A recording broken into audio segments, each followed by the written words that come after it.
My name's Dave Emery, and it's my privilege to introduce to this audience John Loftus, a former career military officer and Justice Department investigator, and along with Mark Ahrens, the co-author of a remarkable new book called The Secret War Against the Jews, subtitled How Western Espionage Betrayed the Jewish People. The Secret War Against the Jews was published by the St. Martin's Press in hardcover and copyrighted 1994. John, welcome to our airwaves. Well, thank you for inviting me, Dave. Before we actually delve into the substance of your book, John, I think it might be useful for the benefit of the audience to give a little bit of background information about how you came to be investigating the material that you investigated in The Secret War Against the Jews. I know I have been following your professional career since an appearance on 60 Minutes and the publication of your 1982 book, The Belara Secret. Yeah, and well, it started back in 1977 when I started work for the Attorney General of the United States. And under the Carter and then the Reagan administrations, I was part of the Office of Special Investigations, the Nazi War Crimes Unit. And my job was to work with the intelligence agencies to see if I could find any leads where there were Nazis hiding in America. Well, what I found out instead was that many of the Nazis I'd been assigned to prosecute were already on the government payroll. I got permission from the CIA to go public, and I appeared on 60 Minutes in 82 and then wrote my first book about it. Then I wrote another book about Nazis called Unholy Trinity, involved in the Vatican connection. Well, I had done 2 books on Nazis, and a lot of people in the intelligence community had sort of come to trust me and speak to me in confidence. And they said, if you think what we did with the Nazis was bad, let us tell you what we did to the Jews. And then I knew I was going to have to pretty much take some time away permanently from my legal practice and finish a very, very long research project. So after some 12 years and more than 500 interviews with former intelligence agents, my co-author and I put together what we hoped is a definitive history of all the covert operations and dirty tricks we pulled on the Jews and on Israel in the 20th century. It might be interesting, John, to, in a sense, begin with the ending of your book. As we are recording this on June 2nd, 1995, the world's attention has been fixed in recent weeks on the 50th anniversary of VE Day, the end of World War II in Europe.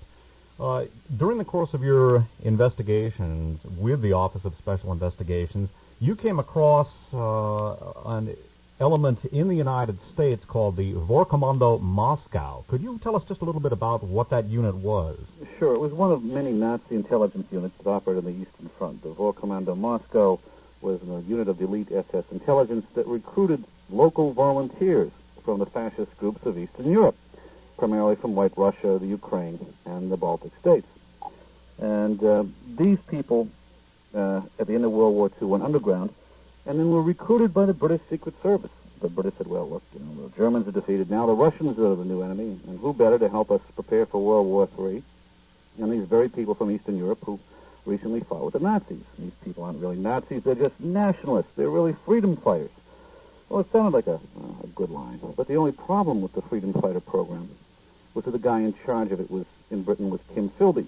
And Kim Philby was the highest-ranking communist agent inside the British Secret Service. And the people he was sending us weren't freedom fighters. They were actually the dregs of the Nazi war criminals, many of whom could be easily blackmailed into working for the Soviets. It's one of the reasons we suffered so many casualties in the Cold War. The average American in 1995 would perhaps find the notion that U.S. intelligence would respond with enthusiasm to the British intelligence suggestion that we employ Third Reich collaborators as agents and actual foot soldiers against the former Soviet Union during the Cold War. But to be fair, U.S. intelligence didn't. The CIA was out hunting Nazis, the Army was out hunting Nazis, President Truman had given strict orders about it, Congress had passed laws. What happened is that a tiny group of officials in our State Department intelligence service committed mutiny. They figured that President Dewey would be in office very soon and Truman would be defeated. Mm-hmm. And that behind the president's back and without any authorization, they were helping the British Secret Service relocate these so-called freedom fighters to America. We're going to be... I wanted to get into that in more detail after filling in some of the background to the politics of the Dewey-Truman 1948 election. But I think for the benefit of the average American in 1995, it might be worth going into some background information about how American society came to be receptive to the importation of elements like the Vorkommando Moscow. Now, certainly there are many Americans, both in government and out, who would be opposed to that kind of thing. I have spent much of my professional career exposing some of the scandals and misdeeds of the intelligence community and the military, but there are certainly many people within both, and these are people who contributed to your book, who would regard something like this with horror. And yet, as we remember the Second World War, as we remember the political forces that brought about that cataclysmic event, one which echoes forward to this day, and again, we have recently passed the 50th anniversary of the observation of the 50th anniversary of D-Day. One of the aspects of the history of World War II that has not survived particularly well, and among the many strong points of your book, I think, is the fact that you delve into this in great detail, and that is the fact that not all Americans were opposed to Hitler. In fact, there were some very significant elements of what an author named Burton Hirsch termed the American elite, or the Wall Street elite, who were doing business with Hitler, and in some cases were openly pro-Nazi and pro-fascist. Yeah, I think it's fair to say that back in the 20s and 30s, there was a substantial number of American businessmen and investors who thought that Germany was a dandy place to put their money during the Depression. And when the mark was stabilized, they made a fortune. Now, these people weren't, for the most part, fascists. They didn't much like Hitler. They're generally of the old monarchist crowd. And the German businessmen assured them that, Hitler was just a dog on a chain, and they could, he'd be useful to keep the communists and the labor unions at bay. Well, Hitler broke the chain, seized power, and as one British investor said, it's very hard to emigrate with a steel mill. Their money was already in Germany. And it's an unfortunate fact that 70% of the money that went to finance the Third Reich came from American and British investors. 70%. 70%. That is a remarkable figure. Many of these people certainly were simply business opportunists. There were, however, some of the industrialists and financiers who did have pro-Nazi and pro-fascist sympathies. No doubt about that. Not just the financiers. There was Edward Windsor, the King of England at the time, was an outspoken admirer of Hitler. When I was going through some of the classified archives, I found records where the British had wiretapped Windsor and found that he was, not entirely unsympathetic to the Nazi point of view. And this was confirmed by American interrogations of the Nazi Foreign Minister Ribbentrop after the war. Windsor was pretty much on their side. I wanted to get into the interesting connections of the British royal family to this milieu a little bit later. There are two names that will ring familiar. In fact, there are a number of names that will ring familiar to students of economics and modern American power politics. One of the names that figures most prominently in your book, before dealing with events before, during, and after World War II, is Allen Dulles and his friend, or his brother, John Foster Dulles, a fellow Eisenhower appointee, and also a senior partner in Sullivan and Cromwell. Could you perhaps detail some of the connections between the Dulles brothers, Sullivan and Cromwell, and Third Reich finance and industry? Certainly. The law firm of Sullivan Cromwell before World War II was one of the key power centers for the transfer of American investment money into Germany.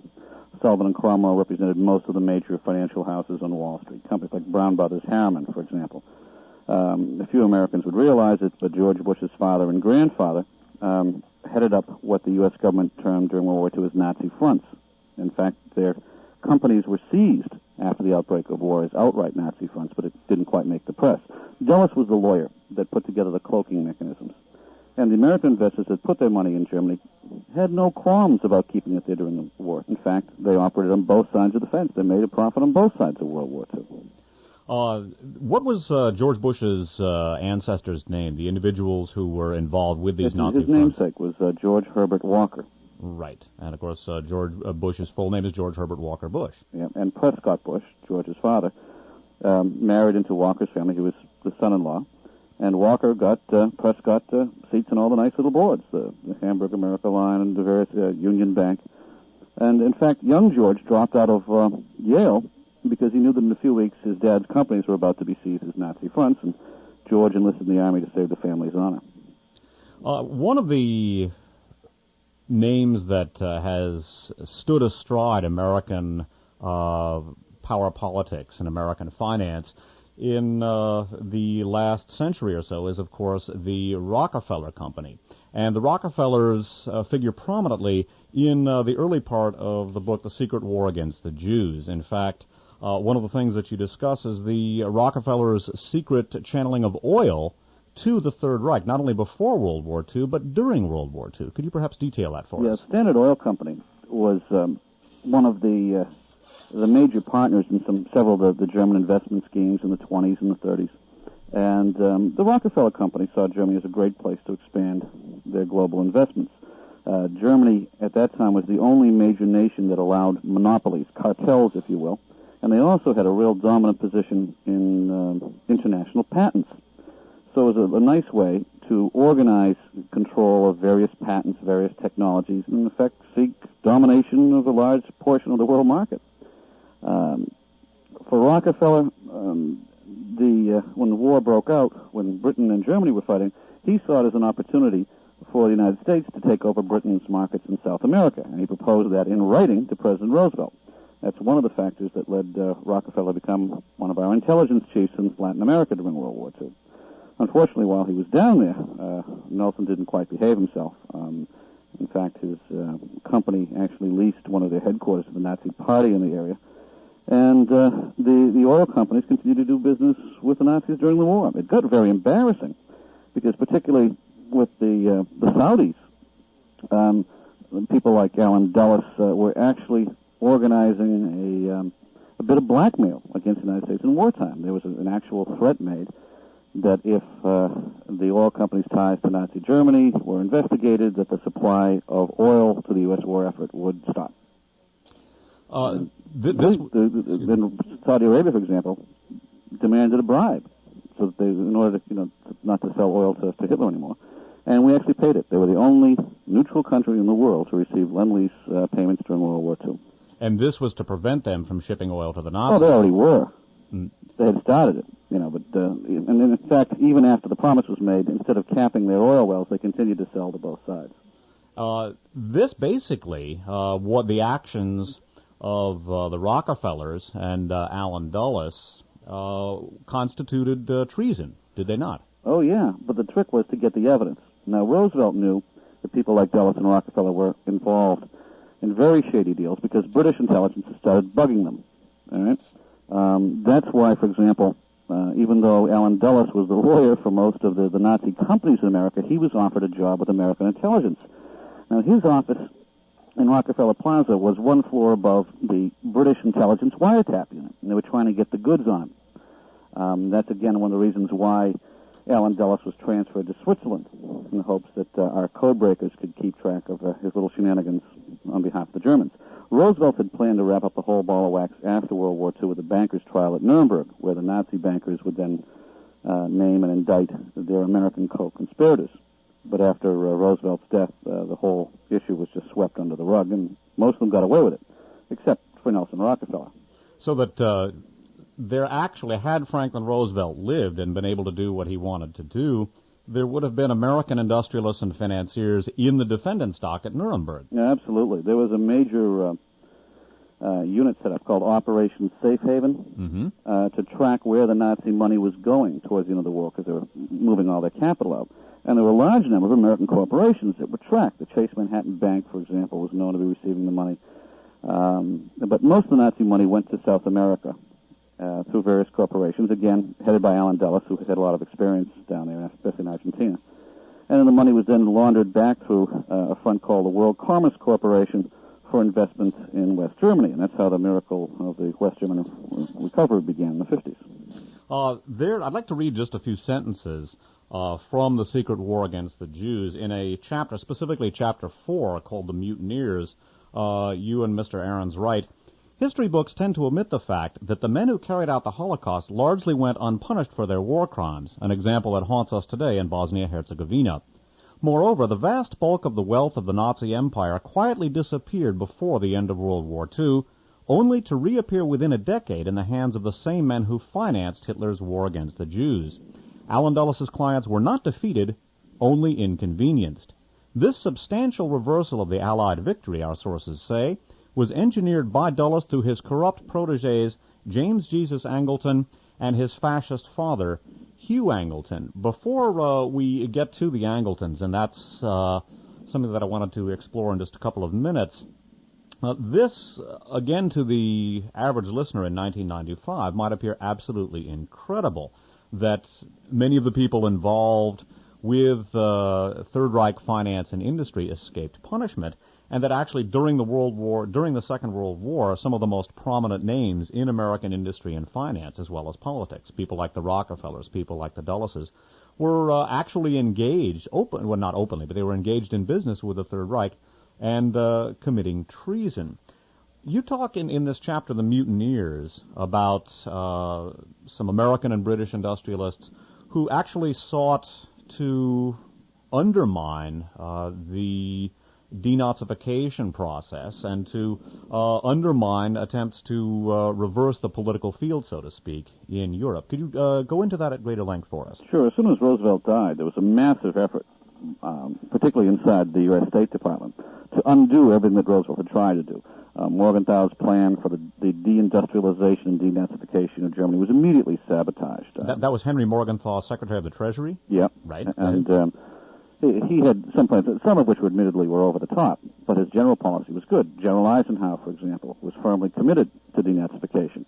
But for some reason, the major German companies were supposed to be broken up into smaller pieces, never quite were.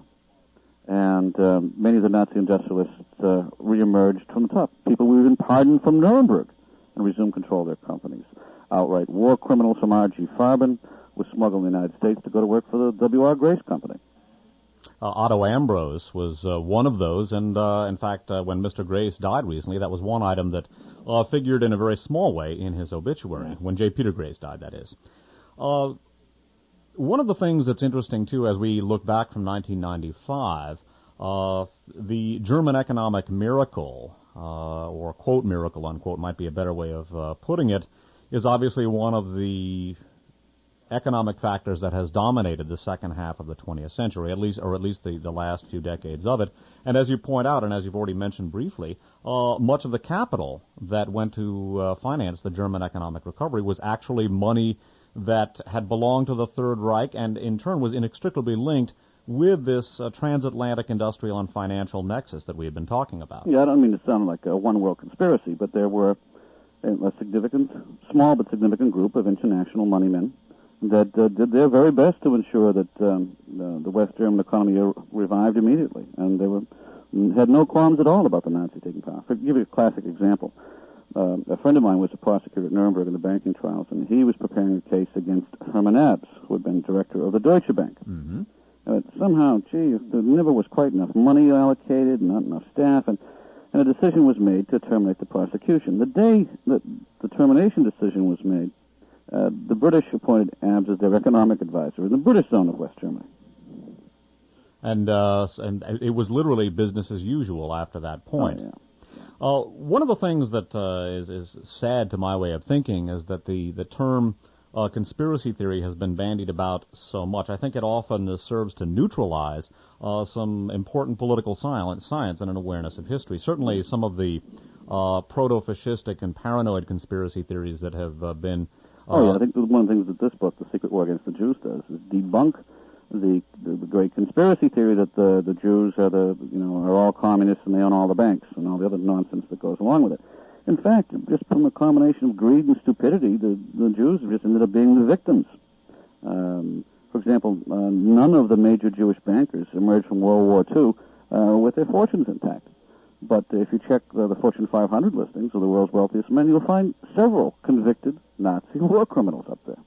And it is an interesting. In fact, I was going to, in the last part of our discussion, talk about the relevance of some of the anti-Semitic conspiracy theories. But the sad fact is, though, that as debased as the word has become in our contemporary political lexicon, there are conspiracies afoot. And indeed, in studying the history that you and your co-author, and beyond that, the intelligence sources that you drew upon, and I want to get to that later on in our discussion, you make it quite clear that, in fact, much of our history is being governed secretly by some extremely powerful operators. I wouldn't say governed. I would say influenced. Influenced, okay. Yeah, I think that'd be a better that, word. Maybe before World War II, the major corporate powers could say had 40% of influence in the U.S., and now I think that's declined to 5 to 10%. There's been a substantial decrease in the power and influence of multinational corporations in terms of politics in America over the last 50 years. But and again, it wasn't really a type of conspiracy that I would use as a criminal prosecutor in terms of a concerted effort to promote fascism. There really were parallel, coincidental targets of opportunity that people wanted to get rich. And dealing with the Germans before World War II, while not immoral, was certainly not illegal either. And it seemed like a good place to invest money, and once the money was in there, they wanted it back. One, I think, might argue, and this is not a point I want to linger on, Pat, too much due to the interest of time. One could argue, I think, that fascism itself has as its root a desire to make money, suppressing labor and gaining a totalitarian control over industry and finance. Oh, yeah. In polite British circles, it was called corporatism rather than fascism, that society would best be governed by an elite group of corporate leaders who would make the decisions for the masses without the hindrances of democratic oversight. Mussolini even referred to his fascist system, and he coined the term as the corporate state. John, you brought up the British elite, and one of the things that figures prominently in yours and Mr. Aaron's book is, on the one hand, the role of the intelligence community, both in this country and in Britain and elsewhere. And in particular, there are a series of fascinating, very important, and frankly, Byzantine intelligence machinations that appear to have exerted a profound influence behind the scenes. Earlier, you alluded to a scandal that bedeviled the British intelligence and the British royal family during World War II, and prior to World War II. The recent VE Day 50th anniversary observations featured footage of the British royal family presiding over the British observation of that anniversary. And yet, as you've already pointed out, and as I'd like you to detail it a little more, the British royal family was not untainted by the stain of fascism, and this actually proved very vexatious to British intelligence over a period of years. Oh, yeah, I read J. Edgar Hoover's private communication to the Attorney General saying that Windsor was such a dangerous Nazi that it was not enough to intern him on an island during the war, that he actually should be locked up in a prison. Windsor was the guy who wrote to Hitler that Britain would not interfere with his plans concerning the Jews or anything else. Windsor was the guy who, after he was forced to abdicate, was perfectly willing to sell his country's secrets to the Germans, and did. Churchill was frantic that as American Army officers uncovered some of these Nazi records, that they be returned to England as fast as possible to spare further embarrassment. And this actually had proved to be a thorn in the side of British intelligence for many years after the war. In fact, British intelligence operatives who had participated in the cover-up of the Duke of Windsor's fascist connections. And by the way, he was forced to abdicate or he decided to abdicate because he wanted to marry a commoner, an American woman named Wallis Simpson. Well, that was the public reason given. In fact, the British Secret Service had wiretapped Windsor's phone line and found that he was in pretty near constant communication with the Nazi embassy in Germany before the war, and was making all sorts of political decisions and promises without consulting with Parliament.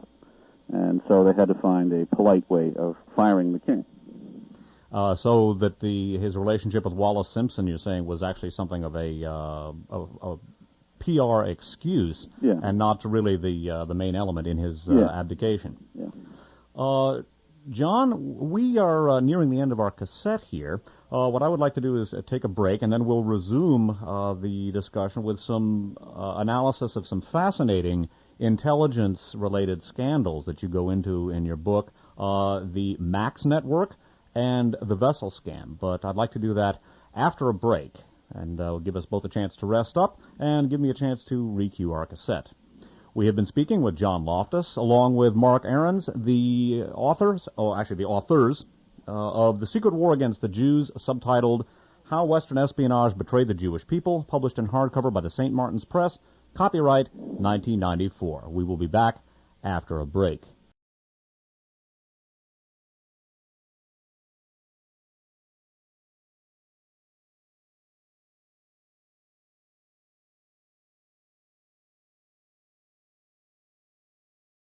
Once again, it is my privilege to be joined by John Loftus, the co-author of The Secret War Against the Jews, published in hardcover by the St. Martin's Press in 1994. Mr. Loftus's co-author is Mark Ahrens. The book is subtitled How Western Espionage Betrayed the Jewish People. John, before the break, we were talking about the fascist connections of the Duke of Windsor and the embarrassment that this caused to the British family, and also the problem that presented to British intelligence, both during the war and after World War II. There was a considerable amount of footage shown on the in the electronic media of the British royal family presiding over the 50th anniversary of the E-Day, or the British observations of same. One of the factors that looms very large in yours and Mr. Ahrens' book is the input of people within the intelligence community, including a group of veteran intelligencers who agreed to participate in yours and Mr. Ahrens' effort on condition of anonymity. You refer to them as the old spies. Could you perhaps just tell us a little bit about them? These were people, principally retired from the U.S. and British intelligence communities, who wanted to tell their story of what really happened, but to do so they had to do it under the condition of legal anonymity and with knowledge that as an attorney-client I would keep their names confidential, and that in turn, because of my role in working for the Attorney General, they knew that everything I would write would have to be cleared through CIA publication review. So I was a safe person for them to talk to. Mm-hmm. And their general thrust is that intelligence is the most valuable commodity in the world, and that there was an interlocking relationship between the intelligence agencies and certain of the corporate powers, principally the oil companies, that the links that were made with the original investments in Germany after the war led to a desperate attempt by the people in the intelligence community to cover some of their corporate bosses. They were trying, for example, to assassinate Hitler and put together an alliance between Germany and England against Russia. That failed to come off when the bomb attempt against Hitler failed to take place. And then after the war, their principal concern was to get their money out without anyone finding out in America or England that these were the people that had helped finance the German war machine in the first place. The old spies have made an invaluable contribution, and perhaps at the risk of seeming a little corny, at the end I'd like to pay tribute, at the end of our interview I'd like to pay tribute to them. John, you mentioned, and perhaps this is a point we've already covered in sufficient depth, but you mentioned that the fascist connections of the Duke of Windsor and his fascist sympathies actually was of considerable embarrassment to British intelligence and actually affected British intelligence for many years after World War II. Yeah. British intelligence ran around trying to cover up not just Windsor's Nazi connection, but several, unfortunately, prominent right-wing people in Britain had also been involved with some of the Nazi deals and shenanigans. Now, the people in British intelligence who ran the cover-up were, unfortunately, largely communist agents. People today may not recall the name of Kim Philby and some of his cohorts, like the Hunts and the rest, but they were the people who were entrusted with the job of burying this most awful scandal, that they actually had members of the royal family who were on the wrong side of World War II, not to mention a bunch of British businessmen who would have to be in the dock if Windsor ever went on trial. So those communist agents inside Britain who posed as right-wing neo-fascists had the perfect cover. And even after their treason was discovered, they could not be prosecuted because of what they knew about the cover-up of the royal family and the British investors. By and large, they were given immunity or simply allowed to escape to Russia. The world of what Mad Magazine used to refer to as spy versus spy is a very Byzantine and tortuous one. It's one that I generally try to stay away from in my broadcast simply because it is such a complex situation, and as your book makes quite clear, frequently major intelligence agencies themselves are deceived not only by their enemies but sometimes by their alleged friends. Oh, my favorite example of that, and we discuss it in the book, is Hitler's secret spy network against Russia, codenamed Max. It was the top secret. They actually had a network of white Russian anti-communists and fascist Jews who every day were delivering to Hitler's generals the top secret mobilization plans of the Red Army. incredibly detailed reports on every move that Stalin was making. So this network, the Max network, even though they were Jews, was protected by the top general staff of the Third Reich. Even after Hitler ordered all the Jews be fired from jobs, these guys stayed on. And what they didn't know, though, was that all through the war, the Max network weren't fascist Jews. They were communist Jews. They were working for the Russian allies. And the information they were giving Hitler's generals was 99% accurate, except for the occasional day when they went silent. And those were the days we had things like the Battle of Kursk or the Battle of Stalingrad, where the German armies suffered their largest defeats. It's probably not hyperbole to say that this intelligence unit, the Max network, was responsible for the Allied victory on the Eastern Front. They literally helped destroy 70% of the Nazi divisions. It was one of the most incredible con games ever perpetrated. And right through the end of the war, the German generals had no idea that they had been taken in so successfully. Perhaps this would be a case of what Winston Churchill referred to in connection with the RAF and the Battle of Britain, of never have so many owed so much to so few. Oh, absolutely. It's this small group of Jews actually turned the tide of war in Eastern Europe. To many of the anti-Semites and fascists that figure in your book, that must have, when it became public, after many years, that must have served as confirmation of the anti-Semitic conspiracy theories of which they were so fond. John, unfortunately, though, that doesn't fly, because these Jews were neither fascist Jews nor communist Jews. They were Zionists. Oh, absolutely. And they were pro-American. Yeah. The first thing they did when the war was over was to blow the whistle on the deal. Mm-hmm. Unfortunately, guys like Alan Dulles by then had wormed their way back into U.S. intelligence. And they didn't believe it, or didn't want to believe it. Believe it or not, Alan Dulles actually hired the remnants of the Max network for the CIA during their Cold War operations against Russia. Sure. So you can imagine what a hideous embarrassment that was for the agency.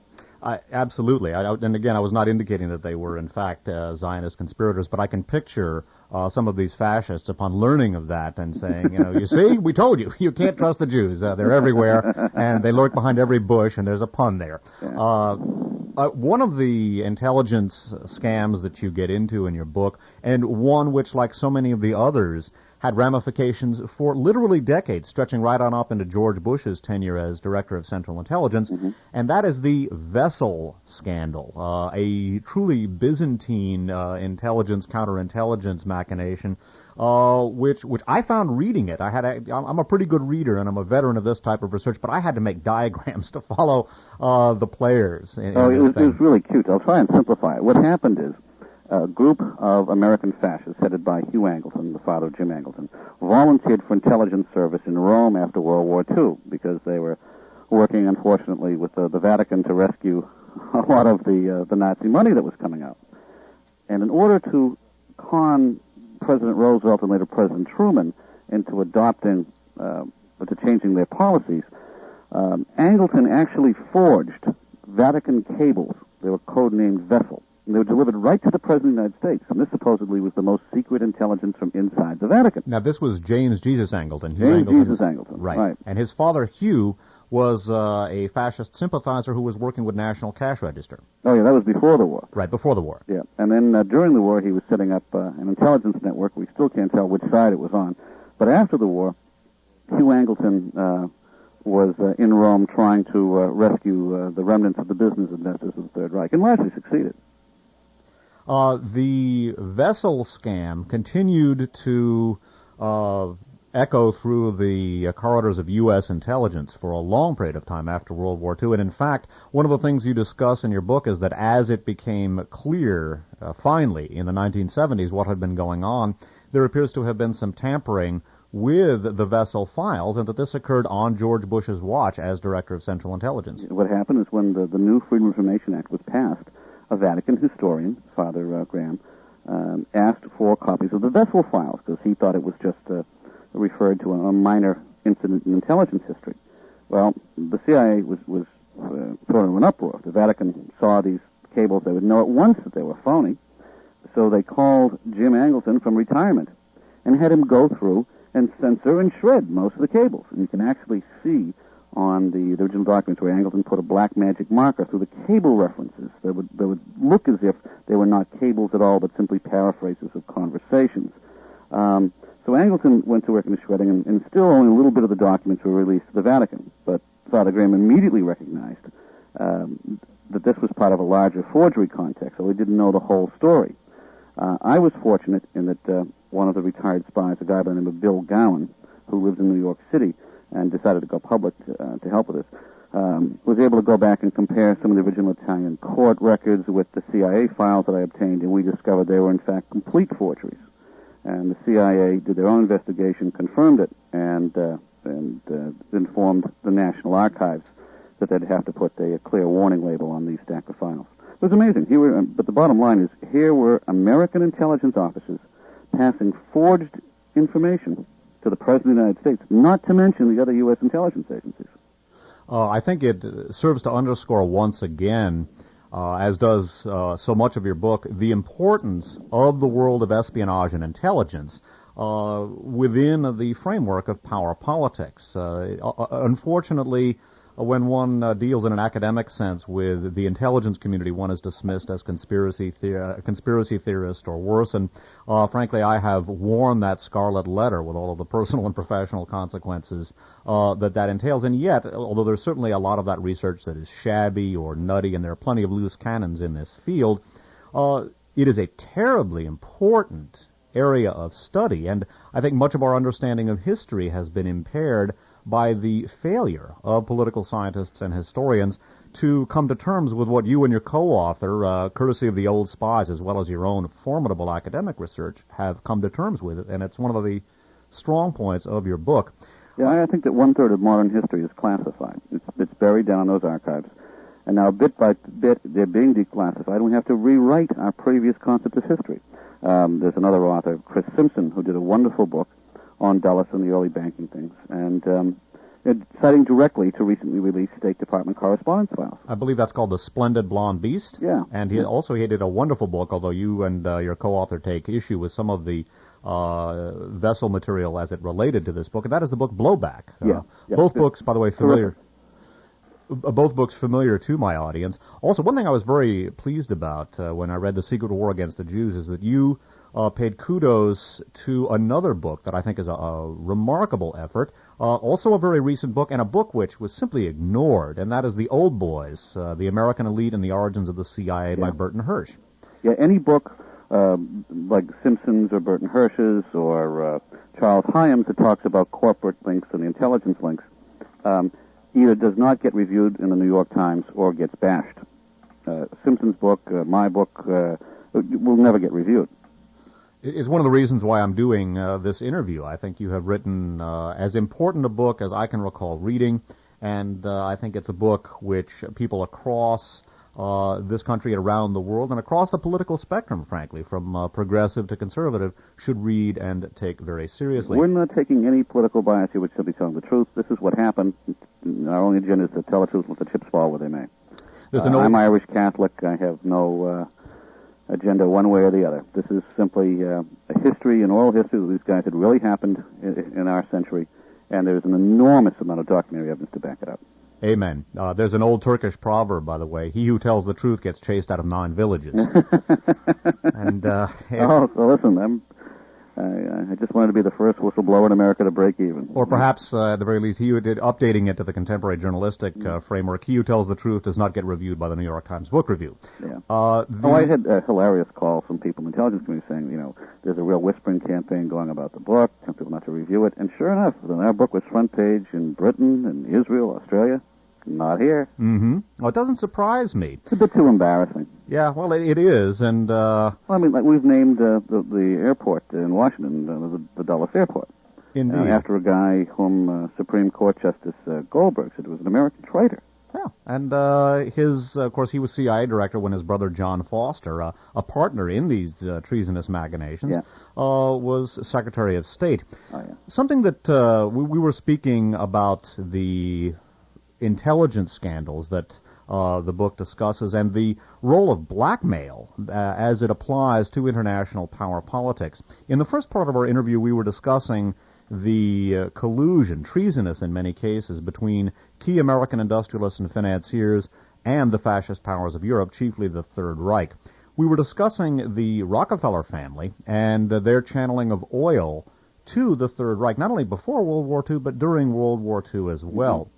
One of the things that you get into in The Secret War Against the Jews is the subterranean power politics, or the behind-the-scenes power politics with regard to the creation of the State of Israel, something that was viewed... Don't you think it's sort of curious that Ben-Gurion was able to get two-thirds of the nations in the UN to vote for the creation of Israel? I mean, even the anti-Semitic states.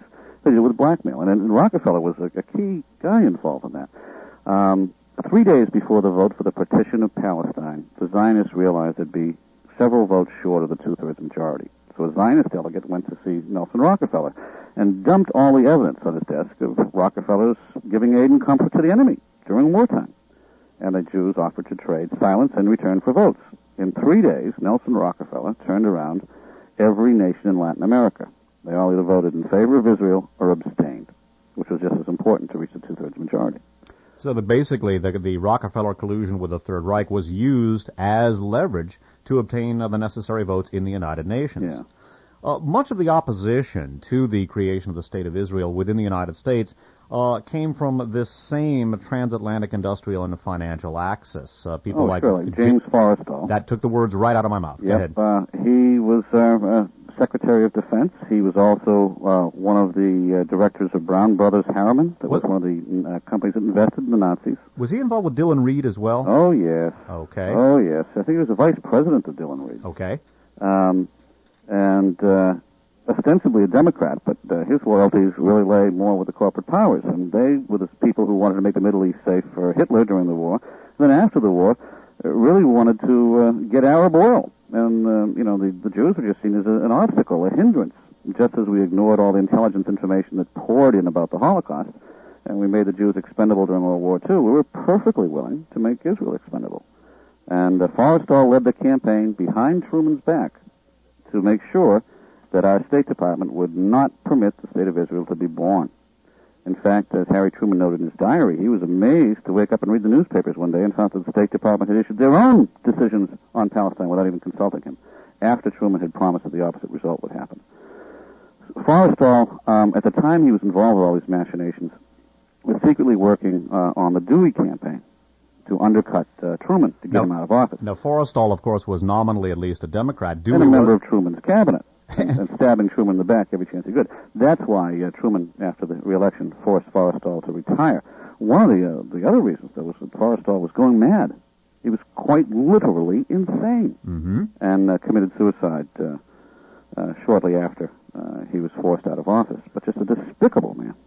Something which might be, it's a slight digression, and a digression on my part, and I don't want to linger on it, but I've often wondered in examining far right-wing literature, such as John Birch Society literature, the Rockefellers are accused of being communists and agents of the Zionist conspiracy, which is about as far from the truth as one could possibly get. The Rockefellers are most assuredly not communists, and they most assuredly are not Jews or Zionists or anything else. Well, I don't think they have any political thoughts. I think it's just simply dollars liberalis. Yeah, the thing that I've wondered is, after reading your book, that had always left me scratching my head. And after reading your book, I wonder to what extent that may stem from Rockefellers having marshaled the votes in the United Nations on behalf of Palestine as a result of that blackmail. Again, it's simply an aside. One of the things that we've already touched on at the very beginning of our interview, John, and this is another of the historical threads that winds through the immediate post-World War II period on up through the Cold War, right on up to the present time. In speaking about the Vorkommando Moscow, we have already touched on something that to most people would appear to be an oxymoron, if ever there was one, and that is the Fascist Freedom Fighters program. Could you once again detail that for us, and in particular, the role in that of people like Allen Dulles? Yeah, the British Secret Service contacted a group of like-minded Americans, Allen Dulles and Forrestal and a few others, to say that we've got to recruit these members of the fascist parties in Eastern Europe in case World War III breaks out. They'll be our secret army to fight the communists. And, Roosevelt and Truman knew nothing about this. And finally, when Eisenhower came into office, the people who had been bringing the Nazis in and covering it up were suddenly promoted to positions of great power. Allen Dulles became head of CIA, his brother became Secretary of State, and Vice President Nixon became the guy in charge of the Freedom Fighters program. Now, it wasn't until '56, when we had the horrible debacle with the Hungarian uprising, that we really began to realize that these networks that Kim Philby had sold us were just riddled with Soviet agents.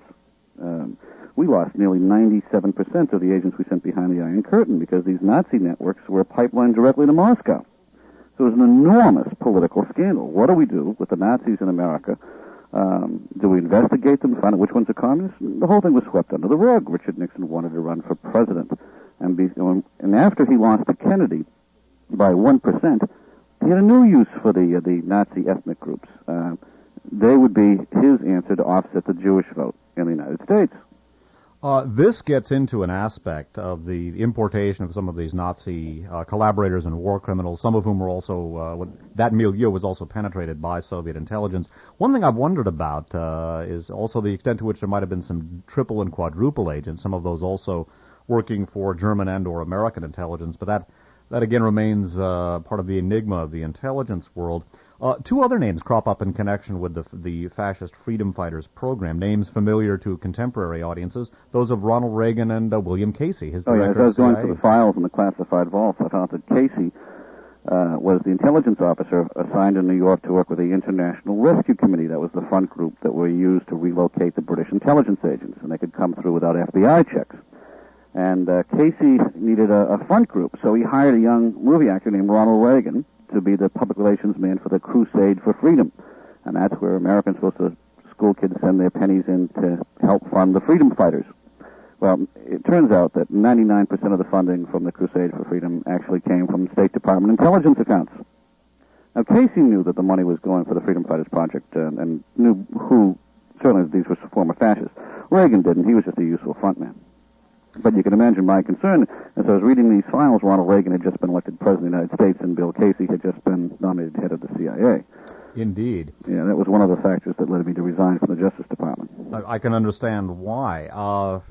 One of the things that I had wondered about in examining the history of involvement between our intelligence agencies and the residua of the Third Reich's intelligence agencies, I had wondered to what extent some of them might actually have been deemed useful for a domestic political standpoint. And indeed, in your book, you and your co-author, Mr. Ahrens, present some very compelling documentation that, in fact, these Third Reich imports were useful not so much as intelligence operatives, because they had their liabilities on both the right and left-wing political ends of the political spectrum, but that they were actually employed quite consciously as a domestic political force. I found that shocking and very important. It's the most shocking part of the book, I think. We found a document in Australian intelligence files of a briefing from the Nixon administration in the early 70s, saying, in essence, we know where the Nazis are in America,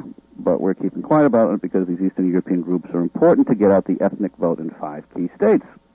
But the Americans advised the Australians that the Nixon administration was taking precautions. They would, for example, warn selected politicians not to go near the Croatian groups on April 10th, because that was the day they celebrated when Hitler established the Nazi puppet government in Croatia. Mm-hmm. There's clearly no doubt they were talking about Nazis. So it's really a very cynical document. We trace the evolution of this. After Nixon's narrow loss to Kennedy and the defeat of narrow loss of Dewey to Truman, Nixon was determined to mobilize his own bloc. He was convinced that the American Jews had always voted Democratic and were his enemies, so he needed a bloc to offset them. So the Eastern European groups had, despite their fascist natures, had been dropped overwhelmingly by the U.S. intelligence community. So Nixon recruited their leaders to form an ethnic committee. He promised that if he won the election in '68 that he would make them a permanent part of the Republican National Committee, and he did. That's where the ethnic heritage section of the Republican National Committee came from. Now, the guy who was in charge of that operation was the chair of the RNC at that time was George Bush. And you and your co-author speculate that one of the things that may very well have laid at the bottom of the Watergate scandal, one of the pieces of submerged truth that might have proved most explosive and the most damaging had it emerged, was this fascist freedom fighter and Republican Ethnic Heritage Council Nazi connection. Yeah, Nixon was determined to stay in office until George Bush wrote him a letter saying that he had to go. Because this would have opened a huge can of worms. In fact, though, Bush later recruited some of the same people for his campaigns. If you remember, there was a brief scandal in the press where 6 members of the ethnic outreach section of Bush's campaign were identified as former fascists. Indeed, it did not get the publicity in 1988 I felt it deserved. Oh, no, and that was just a handful. And the Republicans have never released the names of the rest of the people on this thing. And we identified several of them, and they were just, former fascists, professional fascists during World War II. They were our enemies during the war. And they were actually viewed as mobilizers in order to get out the ethnic vote in a number of swing states. Yeah, the Nazis for Nixon program. And it was something like 5 key states were seen as possibly up for grabs, depending on the allegiances of this group, this Nazi element, basically, of the Republican Party. John, we're once again running low on tape here, so I'd like to take a break, and after this break, we will continue this interview. I'm speaking with John Loftus, along with Mark Ahrens, the author of The Secret War Against the Jews, subtitled How Western Espionage Betrayed the Jewish People, published in hardcover by the St. Martin's Press, copyright 1984. We will return with Mr. Loftus after a break.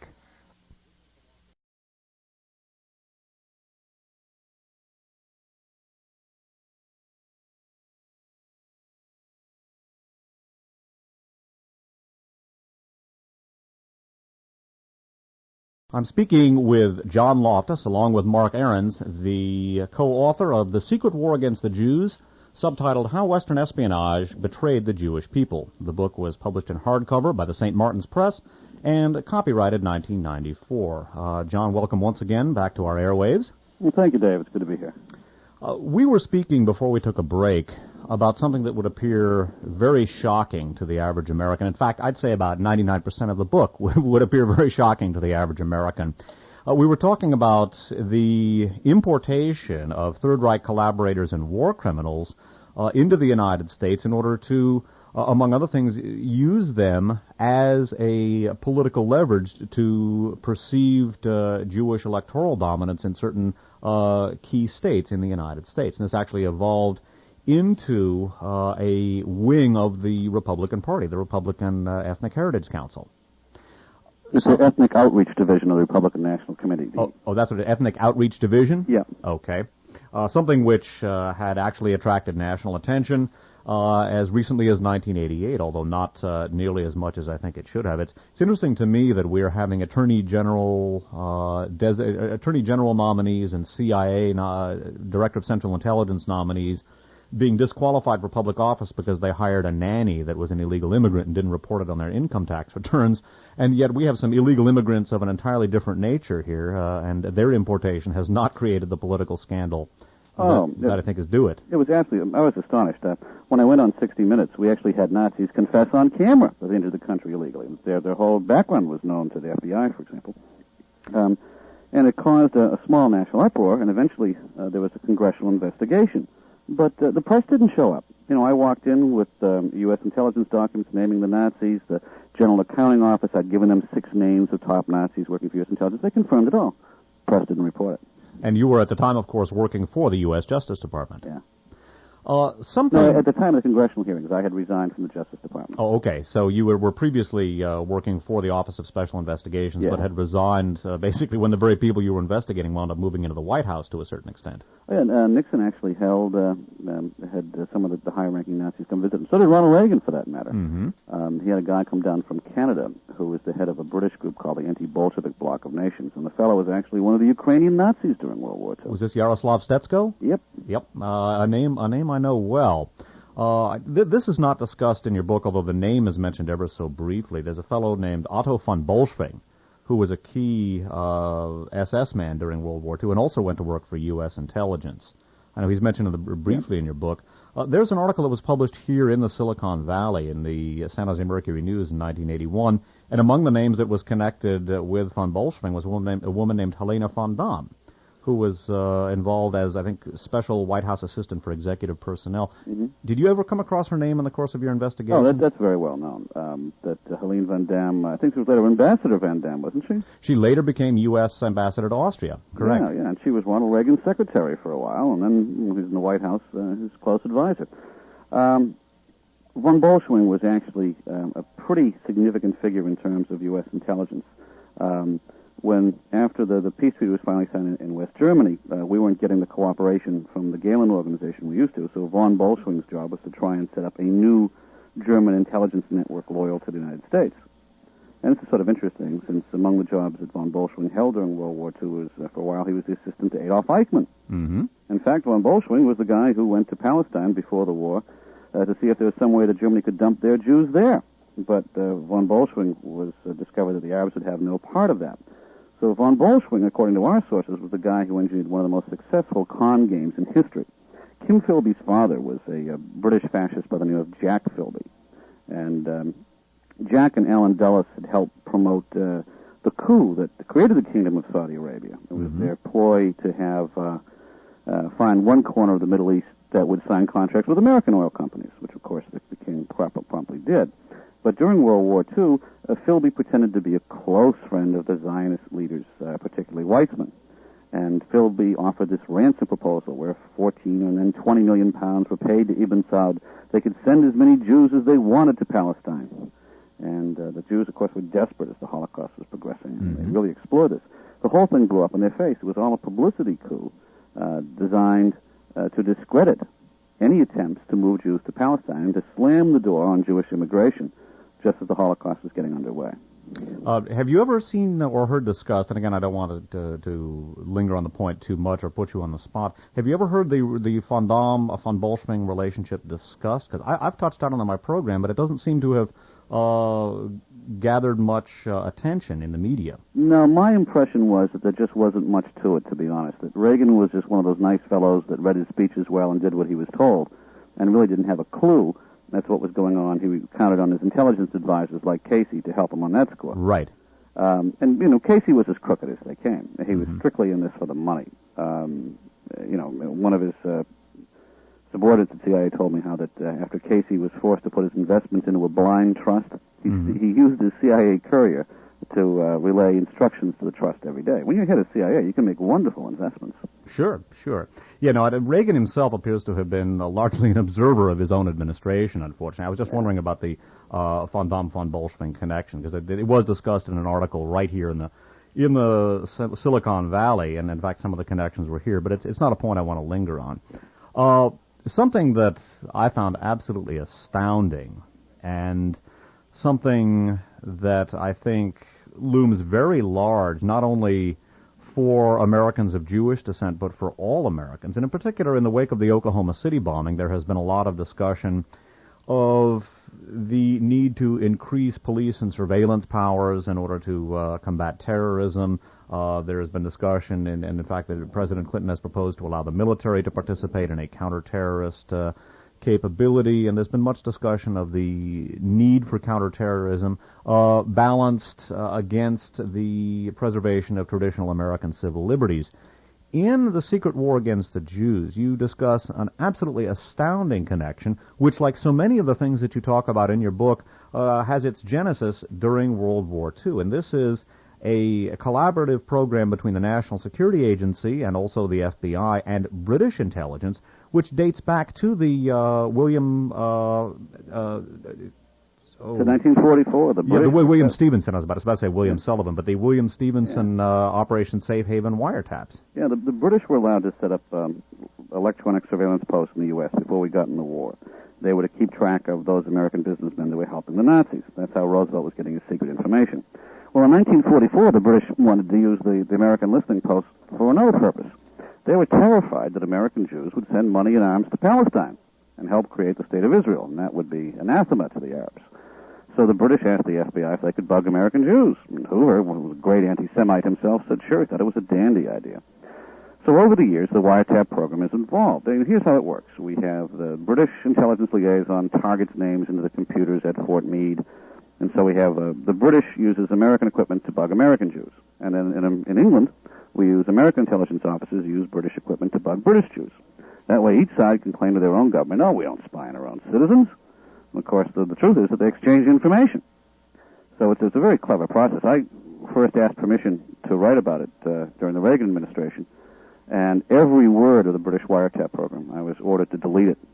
from my book, and I was not able to publish at the time. Under the Clinton administration, there's a whole new breath of fresh air, and a lot of people worked very hard to give me permission to go public with this. The Bill of Rights is meaningless now, because in the age of this international surveillance, we can literally tell the computers to search for the sound of your voice or the mention of your name. We can listen to conversations in your home through a telephone receiver hung up on the hook. The technology is quite superb. I mean, but the collection program, next to communists and black activists, the American Jews were the most highly surveilled group in America, mostly for political reasons, because they tend to be pro-democratic and involved with liberal causes and pro-Israel. And this was always dandy to give the Arabs little snippets of information.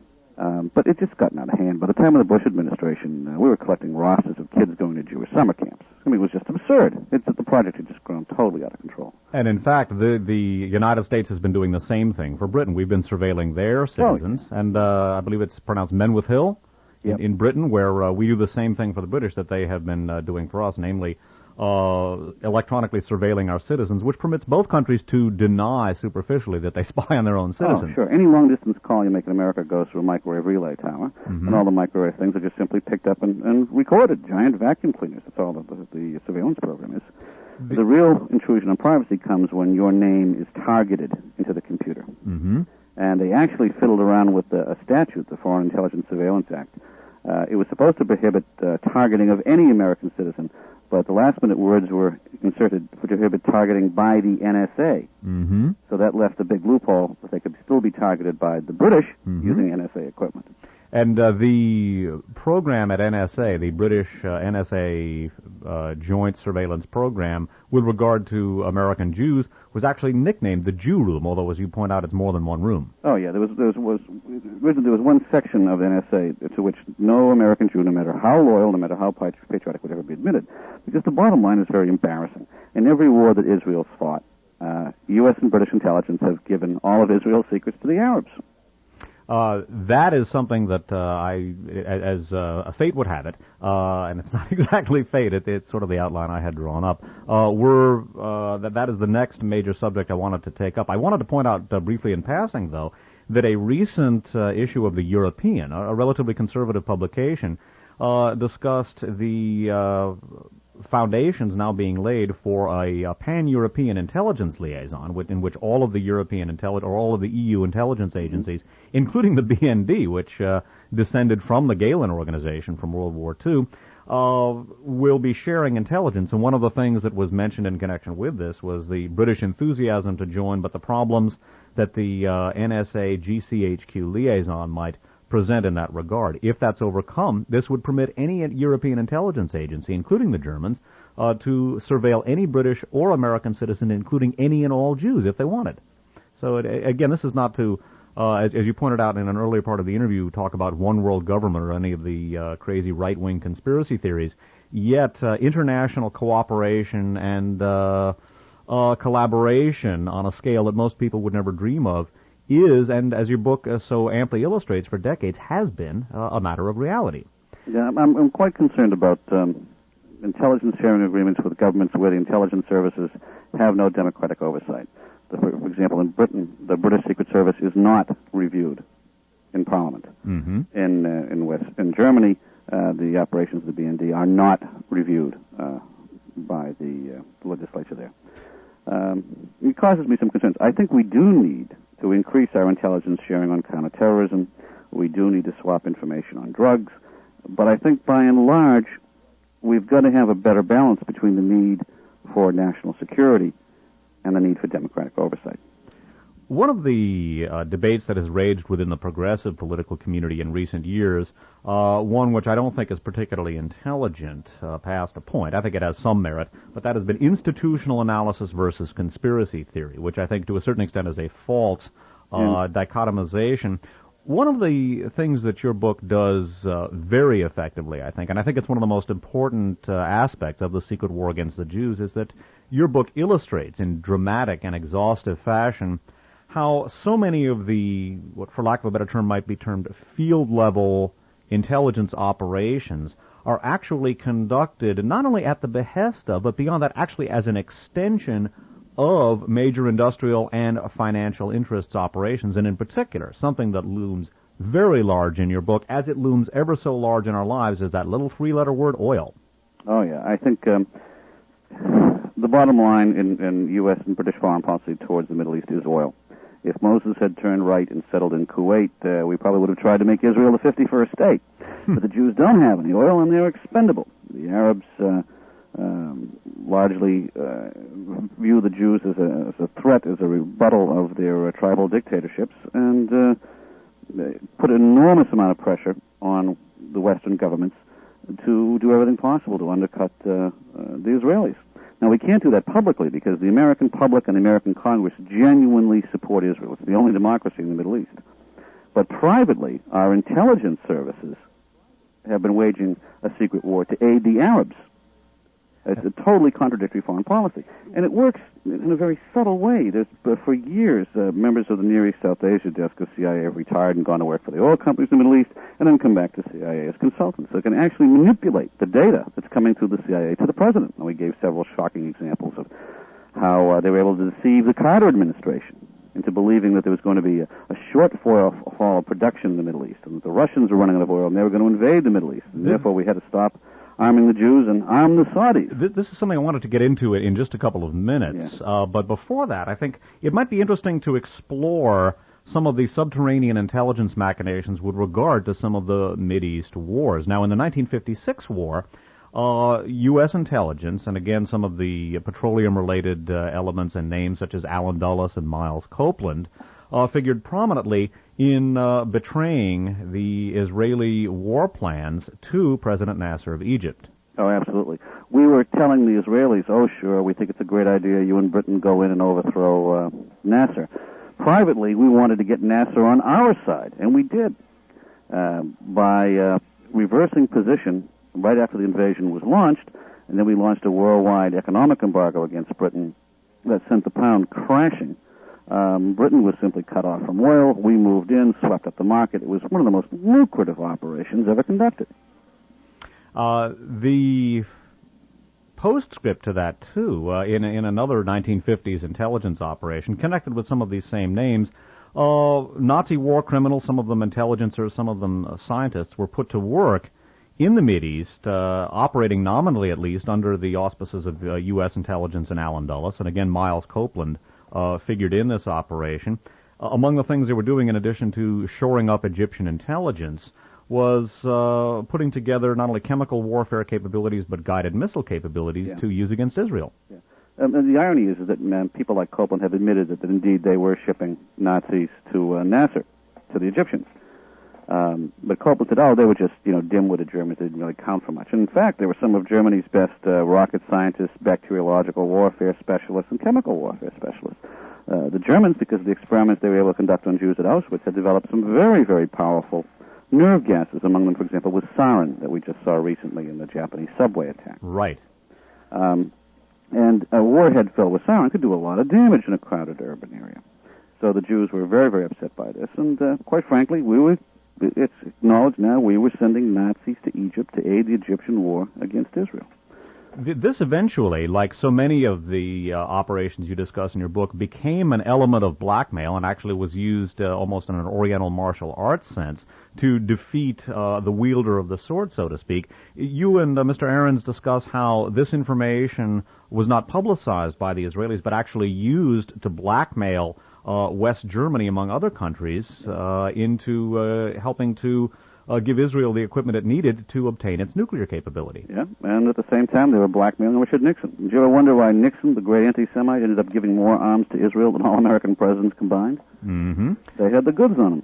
Besides, the Israelis couldn't go public and say, oh, gee, shame on these Americans, you hired Nazis. America was the only ally they had. And the Israelis knew this wasn't an American program.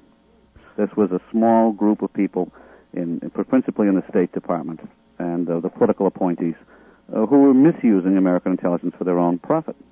In the Six-Day War, the petroleum intelligence axis, and I use the term advisedly, came into play once again, and again the collaboration between British intelligence and the NSA loomed large. anti-Semitic elements in the United States have long focused on the Israeli attack on the USS Liberty as proof not only of the perfidy of the Israelis, but also the fact that they obviously secretly control the United States, because otherwise we would have condemned this attack. The truth is a bit more in between. What happened is that because of the stunning Israeli successes in defeating the Egyptians in the Sinai, Lyndon Johnson, who was an oil man himself, was very concerned that we might have problems with our oil supply, so he wanted to throw the Arabs a bone, but secretly. So we sent our best electronic spy ship, the Liberty, off the coast of Israel. And the Liberty's job, they didn't know it, was they were to monitor and record all of the passing Israeli tank and jeep radio traffic. And this was bounced literally off the surface of the moon, back to Maryland, then back to England, and by landline to Cyprus. What the British were giving the Egyptians with the finished product was a map of where all the holes were in the Israeli southern front, because the Israelis were pulling their victorious troops out of the air to prepare for the assaults on Jerusalem and on the Golan. Well, what the Lyndon Johnson didn't know was that the Israelis had a spy on the Egyptian general staff. And so the cabinet went to secret session, and they knew the diplomatic protest wouldn't do them any good. They'd lose some 25,000 Israeli casualties if the Liberty was allowed to continue its spying. So what they decided to do is they could have sunk the ship with a single bomb, no doubt about it. Mm-hmm. But instead they decided to go with a minimum loss of casualties. They strafed the ship so the crew ran below deck and safely buttoned up. Then they burned off the antennas with napalm, and then they put one torpedo in the watertight hole where the spy gear was. 90% of the crew of the Liberty survived. It was the best they could do. And then the Israelis called in the American intelligence liaison and told them what they had done and why. And Lyndon Johnson asked the Israelis to pretend that the attack on the Liberty was a mistake, and Israel was quietly reimbursed for all the compensation it paid. And this, had it been allowed to continue, would have permitted Nasser to identify right on up to, or Egyptian military intelligence, right on up to individual Israeli tanks and platoon-sized units. They would have known exactly where the holes were in the Israeli southern front to prepare for a counterattack. In addition to the Liberty scam, and I found it fascinating the way you and Mr. Ahrens, with the assistance of your intelligence sources, documented the actual pattern of the attack on the Liberty and why it was conducted the way it was conducted. It had simply never occurred to me that the attack might have unfolded as deliberately as it did. Another shocking example of the politics of oil, and also something which could perhaps involve some of the same Nazi-related elements that we have also we've examined already, and that concerns an individual who had also worked with the fascist freedom fighters program, and that is Nixon's Secretary of State and National Security Advisor Henry Kissinger. Oh yeah, in the next war, Kissinger got even for the Liberty incident. What happened is, 4 days before the war, the NSA broke a Russian code coming out of Lebanon, giving the exact date and hour of the three-way Arab sneak attack on Israel, and the White House made a decision not to tell the Jews. As Kissinger later confided to a friend, he wanted to let the Israelis get bloodied a bit, but come out ahead, so they'd be more amenable to his demands at the peace table. So we didn't warn the Israelis that the attack was coming. And worse, once it started, Kissinger told them that they had to let the Arabs fire the first shot, or they wouldn't get any American resupply. Now, Kissinger was going to drag his feet for 7 days before resupplying the Israelis, and the idea was that Israel only had a 7-day supply of ammunition, so they'd be on their knees and would do whatever Kissinger told them to do. But what Kissinger didn't know was that there was another guy in the White House who was horrified by all of this. And the guy who saved Israel in the 73 war was the White House Chief of Staff, Alexander Haig. You yourself, John, had direct participation in this situation. One of the things that you point out in your book, and something that I'd like you to explain to our audience, is that you were functioning, I believe it was at Fort Bragg? No, at Fort Benning in Georgia. Fort Benning, Georgia, excuse me. On the first day of the 73 war, Haig called the Israelis and told them we had this new top-secret weapon, the TOW missile, that could blow up any tank within 3 kilometers. So an unmarked plane picked up 40 Israeli field-grade commanders, flew them to Fort Benning, Georgia, and I was the young Army officer who trained the Israelis on the TOW missile system. Well, what is a duty? Excuse me for interrupting, John, but what is a duty officer? That's something that would not be known to most of our audience. I was, on a weekend, they take a junior officer and put him in charge of the battalion headquarters. Mm-hmm. And on that weekend, I was the guy who happened to be stationed there, and the decision was made that we would hide the Israelis in my unit, and I would conduct the initial training briefing, and then we would take them out to the ranges on Monday. Briefly, Sunday and Monday. Excuse me. Briefly, what is could you explain the TOW missile and its strategic significance in that time? Because later in the Iran-Contra scandal, which we'll get to in the next part of our interview, those missiles figured prominently once again. Oh, yeah, the TOW missile is a neat little invention. It has sort of a binocular attached to it. And as the missile is fired, it unrolls a cable behind it.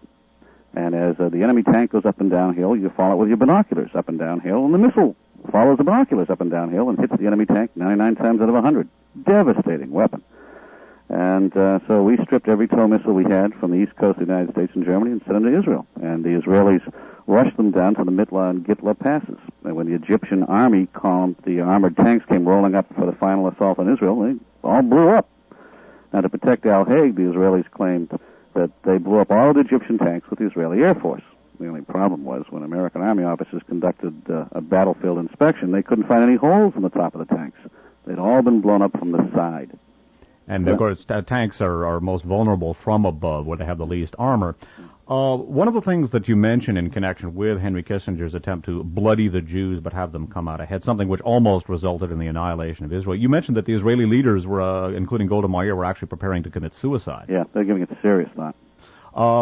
One of the things that you discuss in that connection but don't draw any conclusions from, and that is Henry Kissinger's own background when he worked for the Pentagon with the fascist freedom fighters operation. Could you touch on that briefly?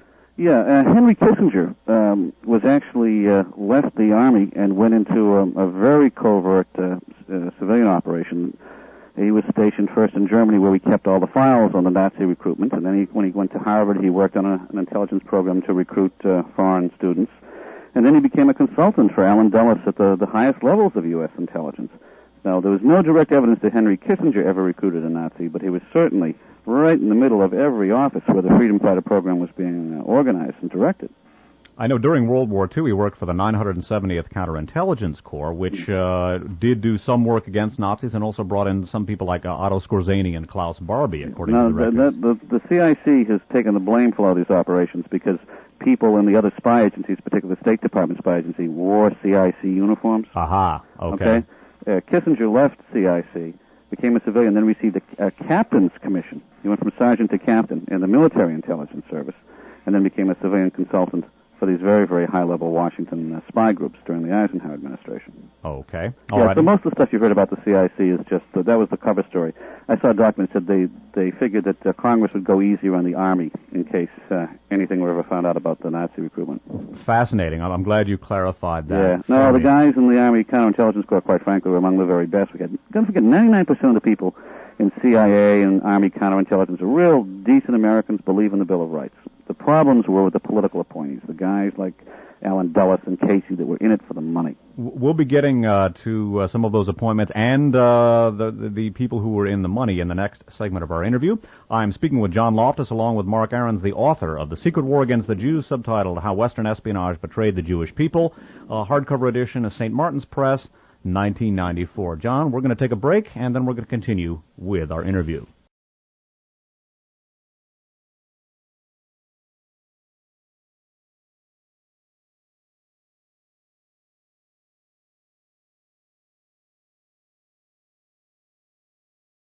Once again, it is my pleasure to be visiting with John Loftus along with Mark Ahrens, the author of The Secret War Against the Jews, subtitled How Western Espionage Betrayed the Jewish People, published in 1994 by the St. Martin's Press in hardcover. John, welcome back once again to our airwaves. No, thank you. We were speaking before our break about the machinations of the petroleum industry as it relates to the world of espionage and intelligence, and we were also speaking about the resultant duplicity in American policy toward Israel. As someone who's lived in California since the late 1970s, I have very vivid memories of the great distress that was experienced by the residents of the Golden State during the, quote, oil shortage, unquote, of the 1970s, specifically 1979. One of the most remarkable aspects of your book, one of many remarkable aspects of your book, is a discussion of that, quote, oil shortage, unquote. And, well, perhaps you'd like to explain why I'm putting that in quotes. Well, there was no oil shortage. It was a fraud. The oil industry and CIA's oil analysts had, by the time of the Carter administration, a really interlocking relationship. And the long and short of it was that the new president, as he was coming in, received these dire warnings from CIA that there was going to be a major oil shortage. The Saudis were running out of oil. The Russians were going to run out of oil. They were going to invade the Middle East. And we had to start arming the Arabs. And Carter believed it. But to the surprise of the oil companies, his answer was oil conservation, which infuriated them. But anyway, the whole scam was intended to make sure that Carter was a one-term president. As soon as Reagan came into office, all of a sudden the CIA miraculously reversed their dramatic doomsday predictions that oil was running out, and the world was awash in oil. There was actually an oil surplus. This oil shortage, again, actually was designed, in part at least, to destabilize Jimmy Carter and to make him unpopular as a president. Oh, very much so. And boy, it sure worked in California, I'll tell you. Yeah. That was an epicenter of anti-Carter sentiment. That scam had a number of implications, many of which are not only with us today, but I'm afraid, John, are likely to be bedeviling not only the American people, but in light of America's position in the world financial and industrial community, the whole world, for quite some time to come. The Arabs, in particular Saudi Arabia, was armed by the United States and specifically given AWACS as a result of this. No, we changed the balance of power in the Middle East. Israel was no longer America's largest aircraft carrier. All of a sudden, we armed the Arabs to the teeth. One of the things that also resulted from this deliberate deception on the part of the petroleum industry and its field level operatives within the intelligence community, and again, I think one of the many very important points of your book is that it illustrates in dramatic and conclusive fashion the connections between the operations of the intelligence community and the powerful forces of industry and finance at whose behest. It's not quite a conspiracy. The guys, the analysts in the CIA, were largely duped. What happened is that their retired colleagues working for the oil companies fed them false information. Mm-hmm. The oil companies, quite frankly, are a perfect cover for collecting intelligence in the Middle East. And they're also a perfect vehicle for distorting intelligence. So they literally jimmied all of the oil production forecasts coming back to CIA, and the analysts reported what they thought were the true facts. They had no idea that their old retired colleagues in the oil companies had conned them. One of the results of this con was the enormous military buildup under Ronald Reagan as we make the transition now from the Carter administration to the first Reagan administration. There was, of course, an enormous military buildup. The phony oil shortage and the future war in the Middle East, that was the justification for borrowing more money than all American presidents combined. Which, of course, tripled the national debt by the time Ronald Reagan left office, having campaigned under a banner of fiscal responsibility, a situation George Bush compounded. Now, one of the things that you and Mr. Ahrens talk about in your book, and that is, on the one hand, the profound role of the Bechtel Corporation in the Reagan administration, and also the Bechtel Corporation's deeply anti-Semitic outlook as a result of their operations in the Middle East. Yeah. Bechtel was one of the corporations that was found to be guilty of adhering to the Arab embargo against sales to Israel. Bechtel has been in the Middle East for a long time. They're in bed with the Arabs. They are entirely pro-Arab. The only Bechtel guy to emerge from this whole thing with some honor was Secretary of State George Shultz, who got so fed up with all the broken promises from the Arab states that he actually had somewhat of a pro-Israeli stance, which accounts in many people's mind for why he was, asked to resign pretty promptly.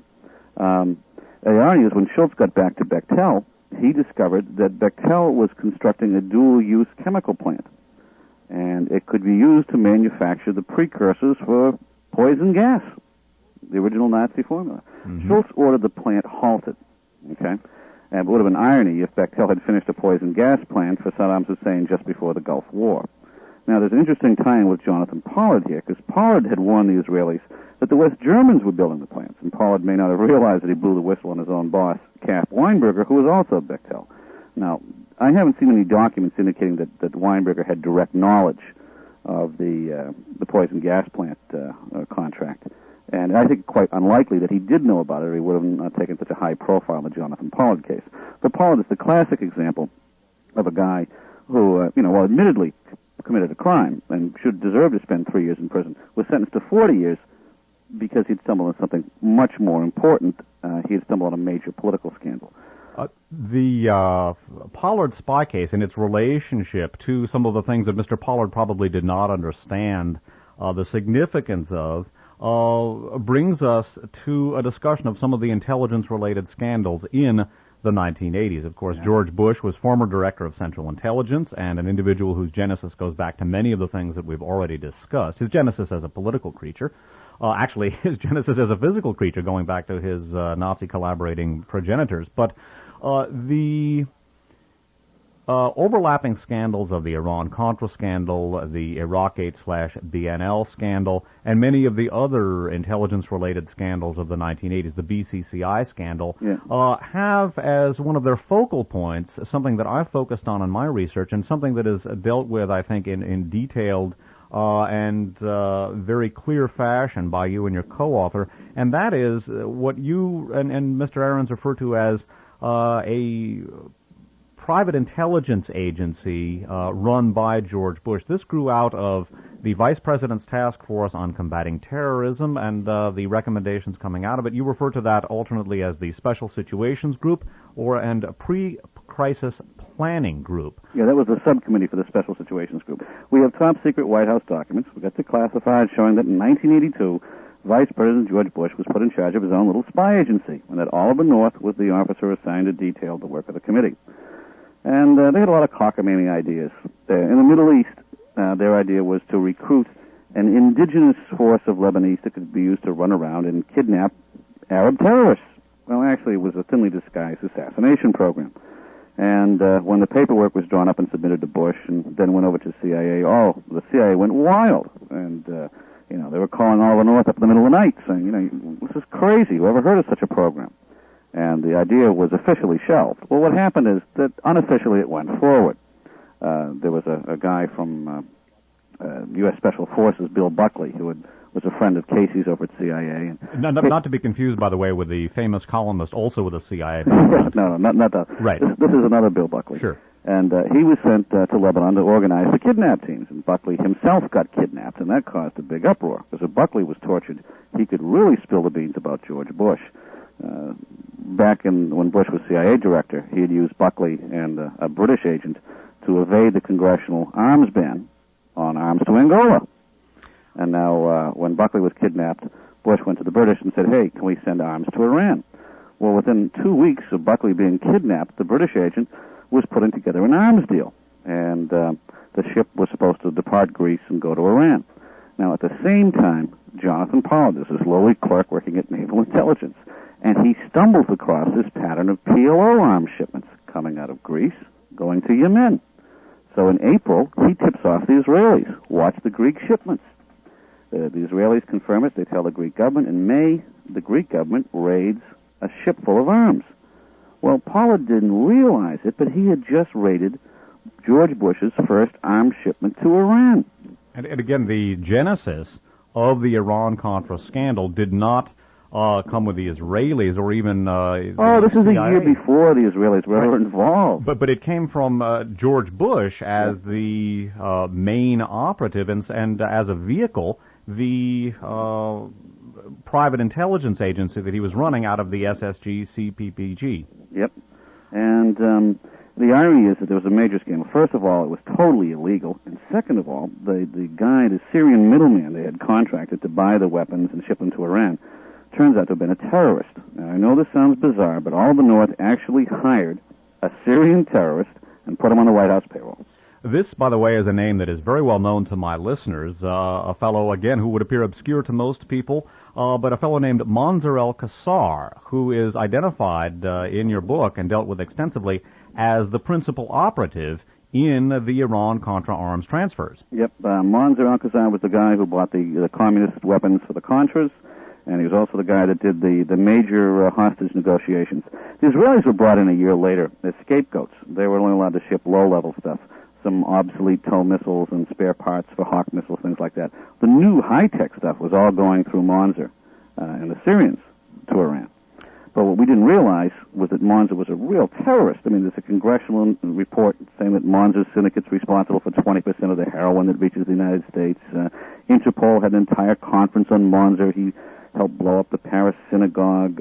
His crew helped hijack the Achille Lauro, all sorts of wonderful things. By the way, he was recently acquitted of piracy in Spain on those charges. Yeah, well, that was not surprising. One witness against him fell out a window, and the other witness had his children kidnapped, and all the American DEA evidence was excluded. A fascinating bit of a quote. So here's the joke. Jonathan Pollard is the guy that inadvertently threatened to ruin Bush's run for the presidency by exposing this arms shipment. He's in jail, and the real villain, Monzer Alcazar, walks around free. Pollard knew too little. Monzer knew too much. And Monzer Alcazar was not only a major terrorist, but, as you pointed out, a major drug dealer. Oh, yeah. I mean, there's no doubt about that. One of the elements that figures centrally in the Iran-Contra scandal, and it's something that you deal with at great length in the latter part of your book, is the BCCI, also the focus of an unfortunately attenuated investigation here in the United States. No, it was just too embarrassing. It's BCCI, the joke is it stands for the British cover for collecting intelligence.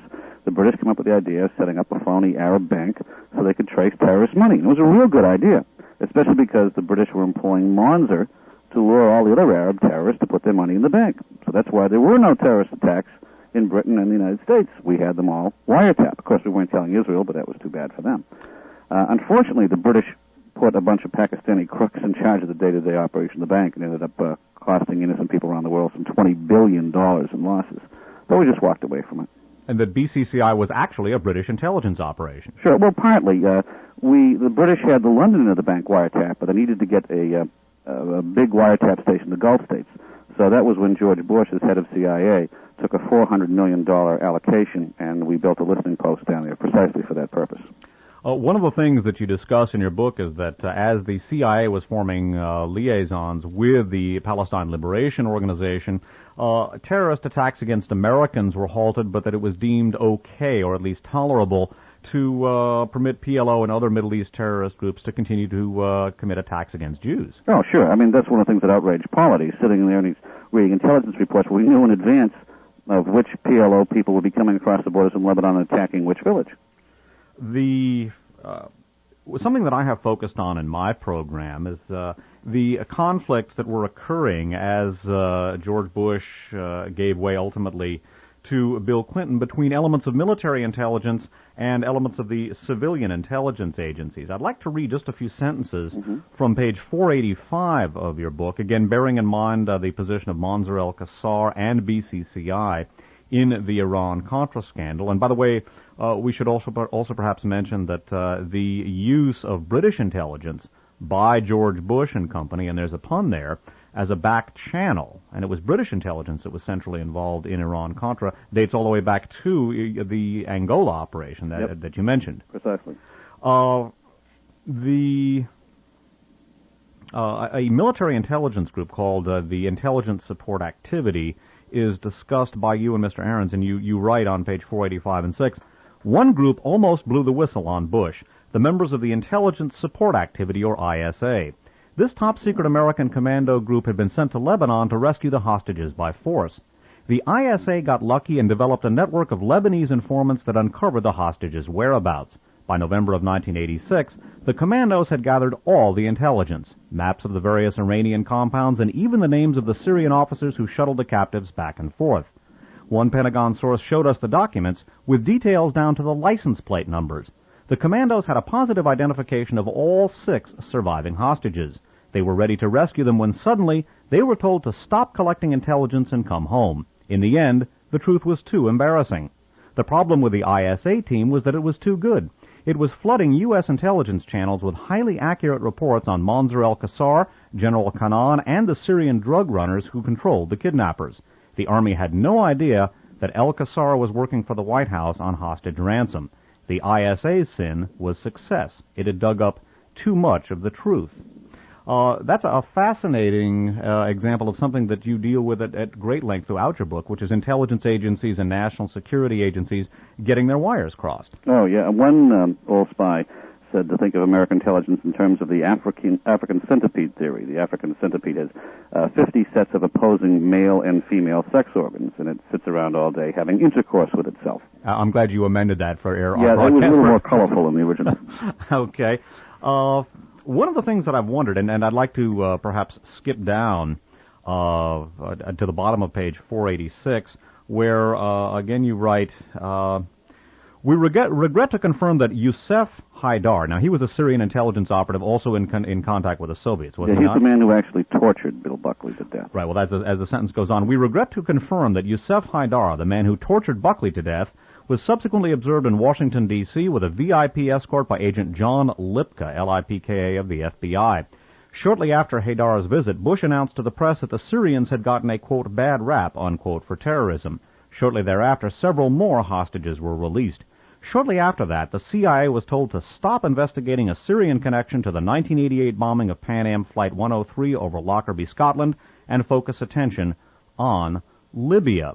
One of the questions I have, and I don't know if you're in a position to answer this directly, but I've wondered about that report, the Interfor report. Oh, no, it's a complete bungle. He had snippets, bits and pieces of information, but by and large, just a waste of time. Okay, so in other words, you agree with the contention that was a bad report? Yeah, I'm afraid so. I think that the bottom line is that Mansour al-Qasar was playing on both sides of the fence. The Iranians had contracted with Syrian intelligence to carry out a series of attacks. The Iranians gave the money to the Syrians. Mansour's group in Germany, the PFLP-GC, was supposed to carry out the bomb attacks, but they got raided by the West German police, and identical bombs were seized. Mansour then subcontracted the hit of the Lockerbie plane to Libyan intelligence. So at the same time, Mansour betrayed the Libyan plans to the British. Okay, that's how we knew to pull our American diplomats off the plane. Okay? So in other words, you do not agree with the Interfor report, but you do feel that Mansour al-Qasar was centrally involved in the bombing? Well, just in terms of after the original plans went awry in Germany, he just subcontracted the job out. One of the things I've wondered about, too, is the group of U.S. military intelligence operatives that died on that plane, the McKee team, they're termed. Is there any connection between them and the ISA group that you alluded to earlier? I'm not at liberty to comment on anybody's membership in a particular agency, but I think that was simply an unfortunate coincidence. I have found no evidence to confirm that was a direct hit. The information that Mansour passed on to Western intelligence was just that one of the Pan Am planes would be hit. Didn't say which one. Okay, well, again, I didn't want to put you on the spot. I realize the sensitivity of your position. Moving on to another of the intelligence-related scandals that emerged onto the public scene in the late 1980s and 90s, the Iraqgate or BNL scandal. Now, you and your co-author mention that too had its genesis with the private intelligence agency run by oil man George Bush. Yeah, I think George Bush is a nice guy who does favors for his friends, and unfortunately, his big mistake was trusting people like Casey. Bush, I don't think, is an anti-Semite. I mean, when I went through his private files at the Skull and Bones Club at Yale, I found, for example, that George Bush voted to admit Jews and blacks to Yale. But the idea of a private spy organization was somehow appealing. And he'd been a former head of CIA, but didn't really know all that much. And Casey was saying this is a good idea. And the CIA was dragging its feet. They didn't want to get involved in a lot of illegal covert operations, didn't want to arrive the bad old days of Watergate and things like that. And so they went ahead and put the little private spy shop together. The irony is that one of Bush's friends, Tom Clancy, has written a novel about this called Op Center, in which the hero is Gregory Donald, who was thinly disguised as Don Gregg. That was Bush's CIA assistant, and later in the White House, Vice President Bush's deputy, who was in charge of this little spy shop. One of the chapters one of the last chapters deals with some of the machinations that underlay the Persian Gulf War. Specifically on page 488, you write in a chapter called The Victors and the Victims, the old spies have a very interesting explanation for Saddam Hussein's invasion of Kuwait. American oil companies told him it was all right to invade, so he did. The oil companies were the only ones who agreed that Iraq had a legitimate gripe against Kuwait. And then you go on to say, the tip of a banana-shaped oil field in southern Iraq extends 3 miles across the Kuwaiti border, and then you go on to indicate that curious aspect of the oil fields figured into the Persian Gulf War. Could you develop for us? The Kuwaitis were pumping their tip of the oil field dry and not paying any compensation to the Iraqis, as was supposed to be done under international oil agreements. And Saddam Hussein was furious. Also, and at the same time, the Iraqis were billing him $10 billion for the money they'd loaned him during the war with Iran. And the American oil advisors on the scene said, "Oh, this is terrible what the Kuwaitis are doing." And no one would really mind if he went and took that corner of the oil field. Well, if he gives Saddam 3 miles, he's going to take the whole country. And he went in. He never figured the Americans would object. After all, he was selling the oil to us. Mm-hmm. You know, when we started this, the relationship with Iraq, they were selling like a tiny amount, 50,000 barrels a day, and it later grew to like 1.8 million barrels a day. I mean, we were his best customer. And we had a special spy base in Iraq. We were giving them satellite photography to help with the war in Iran. Training their soldiers, directing the military strategy. And, you know, we were the guys that saved Saddam Hussein from defeat in the war with Iran. So Saddam Hussein had every reason to believe that what these oil companies were telling him was, in fact, official Washington policy. So, in other words, he was basically lured in by the petroleum agency, by the petroleum companies. Yeah. Well, it's a confusion on both sides. But that's what happens when you try and have foreign policy run by a bunch of private companies. And, of course, ultimately, the United States wound up fighting and, unfortunately, not losing too many men against the armed forces of Saddam Hussein, which were armed to a large extent out of some of these machinations. Yep. John, by way of concluding this interview, I would like to perhaps take a look to the future as we speak on June 2nd of 1995. There is a great deal of attention and also angst about the possibility of U.S. ground troops being involved in the Bosnian War, although certainly the excesses of the Serbs in that conflict are not to be overlooked or dismissed in any way or exonerated. In fact, the genesis of this tragic conflict, one which may involve U.S. troops, could even conceivably expand to a larger war, in many ways goes back to some of the elements that we've already spoken about in connection with the fascist freedom fighters and also the Republican Ethnic Outreach Council.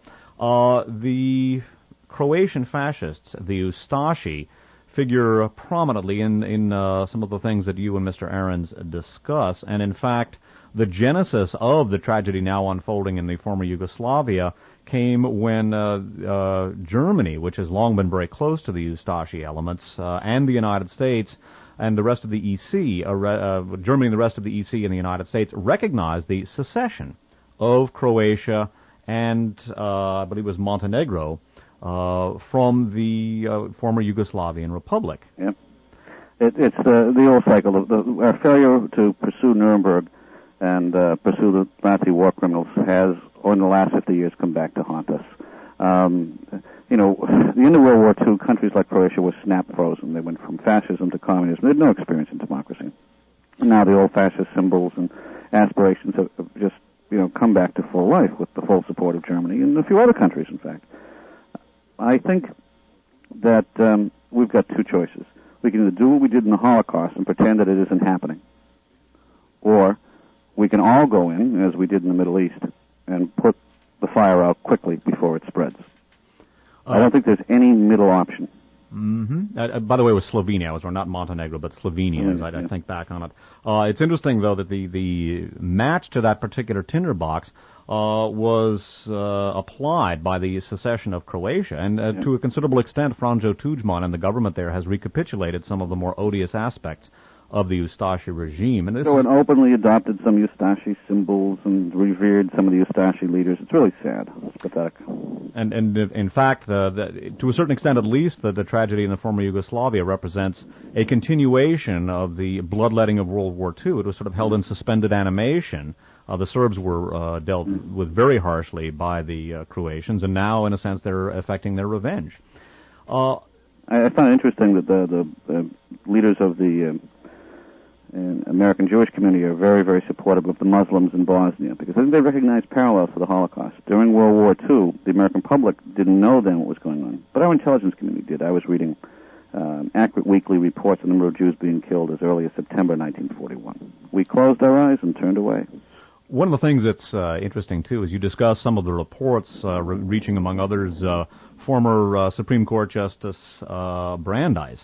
And he said, in response to an account of what was going on at Auschwitz, he said, "I know you believe what you're saying, but I cannot accept it as true," or words to that effect. Yeah. Well, that's because he was speaking to one Jewish survivor. What Justice Frankfurter didn't know was that the British Secret Service, the Polish Underground, the Vatican were all feeding U.S. intelligence with the full breadth and width of the Holocaust. And the British government and the American government were lying to the press about it. We're saying we could not confirm it when we knew it was going on. Last year, the British press reported that they started to declassify some of the German codes that Churchill was reading. The first codes that the Germans broke were for the mobile killing units of the Nazi troops on the Eastern Front. Mm-hmm. We knew it all. And anti-Semitism is something that is by no means, as we've seen, alien to the United States. We're almost out of time, John, but in the wake of Oklahoma City and once again discussion of alleged Jewish conspiracies, the revival of the Protocols of the Elders of Zion, how do you feel the lessons of your book relates to what is going on in that regard today? You know, I'm just an Irish Catholic, but I warned some of the Jewish groups 12 years ago that anti-Semitism is cyclical in America, and it's coming back in a big way. People want to look for scapegoats. And the Jews are easy. They're the tiniest ethnic minority in America. They're easy to push around. There's a long history of doing that. John, I would like to, in conclusion, extend my thanks to you and Mark Ahrens, and also, and this might seem a little corny or pretentious, I would also like to extend my thanks and also perhaps the thanks of the American people and all of humanity to the old spies. If they never get a direct thank you anyplace else, please extend my thank you, and I suspect on behalf, I'm safe in thanking them on behalf of the American people and the human race. I think it's very important and very appropriate. These people wanted to let the truth be known before they died. 30, 40 years from now, the rest of the records will be declassified, and my children and grandchildren will know that I had spoke and interviewed the men who wrote those documents. It's an important part of history. It's an ugly part of history, and we should face up to it. As Adlai Stevenson once said, a lie is an abomination unto the Lord and a present comfort in difficult situations. I think you and your co-author have done much to clear up the lies of history. Once again, we've been visiting with John Loftus along with Mark Ahrens, the author of The Secret War Against the Jews, subtitled How Western Espionage Betrayed the Jewish People, St. Martin's Press, hardcover, 1994. John Loftus, thanks so much for visiting with us. Thank you, dear.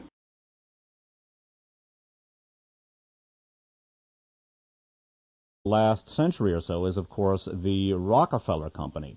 And the Rockefellers figure prominently in the early part of the book, The Secret War Against the Jews. In fact, one of the things that you discuss is the Rockefellers' secret channeling of oil to the Third Reich, not only before World War II, but during World War II. Could you perhaps detail that for us? Yes, Standard Oil Company was one of the major partners in several of the German investment schemes in the 20s and the 30s. And the Rockefeller Company saw Germany as a great place to expand their global investments. Germany, at that time, was the only major nation that allowed monopolies, cartels, if you will, and they also had a real dominant position in international patents.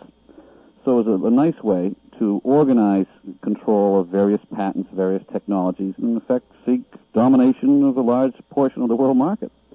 For Rockefeller, when the war broke out, when Britain and Germany were fighting, he saw it as an opportunity for the United States to take over Britain's markets in South America, and he proposed that in writing to President Roosevelt.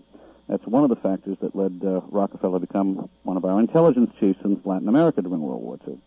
Unfortunately, while he was down there, Nelson didn't quite behave himself. In fact, his company actually leased one of their headquarters to the Nazi Party in the area. And the oil companies continued to do business with the Nazis during the war. It got very embarrassing because particularly with the Saudis, people like Alan Dulles were actually organizing a bit of blackmail against the United States in wartime. There was an actual threat made that if the oil companies' ties to Nazi Germany were investigated, that the supply of oil to the U.S. war effort would stop. Saudi Arabia, for example, demanded a bribe. so that they, in order to, not to sell oil to Hitler anymore. And we actually paid it. They were the only neutral country in the world to receive Lend-Lease payments during World War II. And this was to prevent them from shipping oil to the Nazis. Oh, they already were. They had started it, but and in fact, even after the promise was made, instead of capping their oil wells, they continued to sell to both sides. This basically, what the actions of the Rockefellers and Allen Dulles constituted treason, did they not? Oh, yeah, but the trick was to get the evidence. On the 50th anniversary of VE Day, the end of World War II in Europe, during the course of your investigations with the Office of Special Investigations, you came across an element in the United States called the Vorkommando Moscow. Could you tell us just a little bit about what that unit was? Sure. It was one of many Nazi intelligence units that operated on the Eastern Front. The Vorkommando Moscow was a unit of the elite SS intelligence that recruited local volunteers from the fascist groups of Eastern Europe, primarily from White Russia, the Ukraine, and the Baltic states. And these people, at the end of World War II, went underground and then were recruited by the British Secret Service. The British said, well, look, the Germans are defeated. Now the Russians are the new enemy, and who better to help us prepare for World War III than these very people from Eastern Europe who recently fought with the Nazis. These people aren't really Nazis. They're just nationalists. They're really freedom fighters. Well, it sounded like a good line, but the only problem with the freedom fighter program was that the guy in charge of it in Britain was Kim Philby. And Kim Philby was the highest-ranking communist agent inside the British Secret Service. And the people he was sending us weren't freedom fighters. They were actually the dregs of the Nazi war criminals, many of whom could be easily blackmailed into working for the Soviets. It's one of the reasons we suffered so many casualties in the Cold War. The average American in 1995 would perhaps find the notion that U.S. intelligence would respond with enthusiasm to the British intelligence suggestion that we employ Third Reich collaborators as agents and actual foot soldiers against the former Soviet Union during the Cold War. But to be fair, U.S. intelligence didn't. The CIA was out hunting Nazis, the Army was out hunting Nazis, President Truman had given strict orders about it, Congress had passed laws. What happened is that a tiny group of officials in our State Department Intelligence Service committed mutiny. They figured that President Dewey would be in office very soon and Truman would be defeated. Mm-hmm. And behind the president's back, and without any authorization, they were helping the British Secret Service relocate these so-called freedom fighters to America. We're going to be... I wanted to get into that in more detail after filling in some of the background to the politics of the Dewey-Truman 1948 election.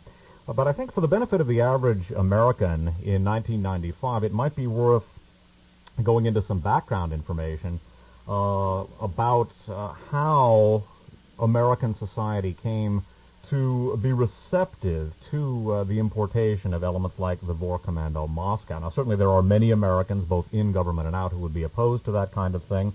I have spent much of my professional career exposing some of the scandals and misdeeds of the intelligence community and the military, but there are certainly many people within both, and these are people who contributed to your book, who would regard something like this with horror. And yet, as we remember the Second World War, as we remember the political forces that brought about that cataclysmic event, one which echoes forward to this day, and again, we have recently passed the 50th anniversary of the observation of the 50th anniversary of D-Day.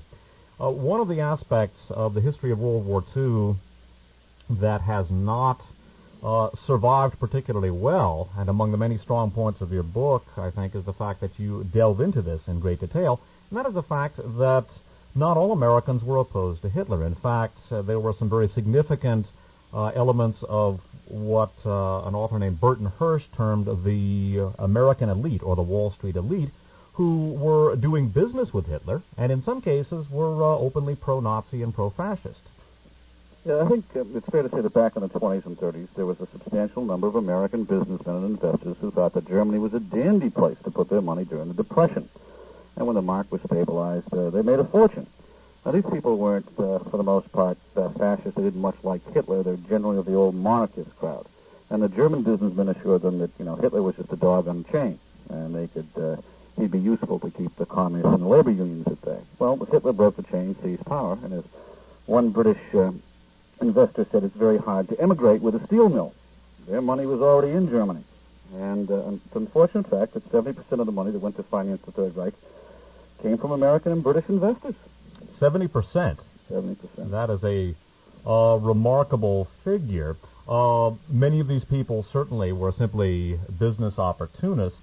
There were, however, some of the industrialists and financiers who did have pro-Nazi and pro-fascist sympathies. Well, no doubt about that. Not just the financiers. There was Edward Windsor, the King of England at the time, was an outspoken admirer of Hitler.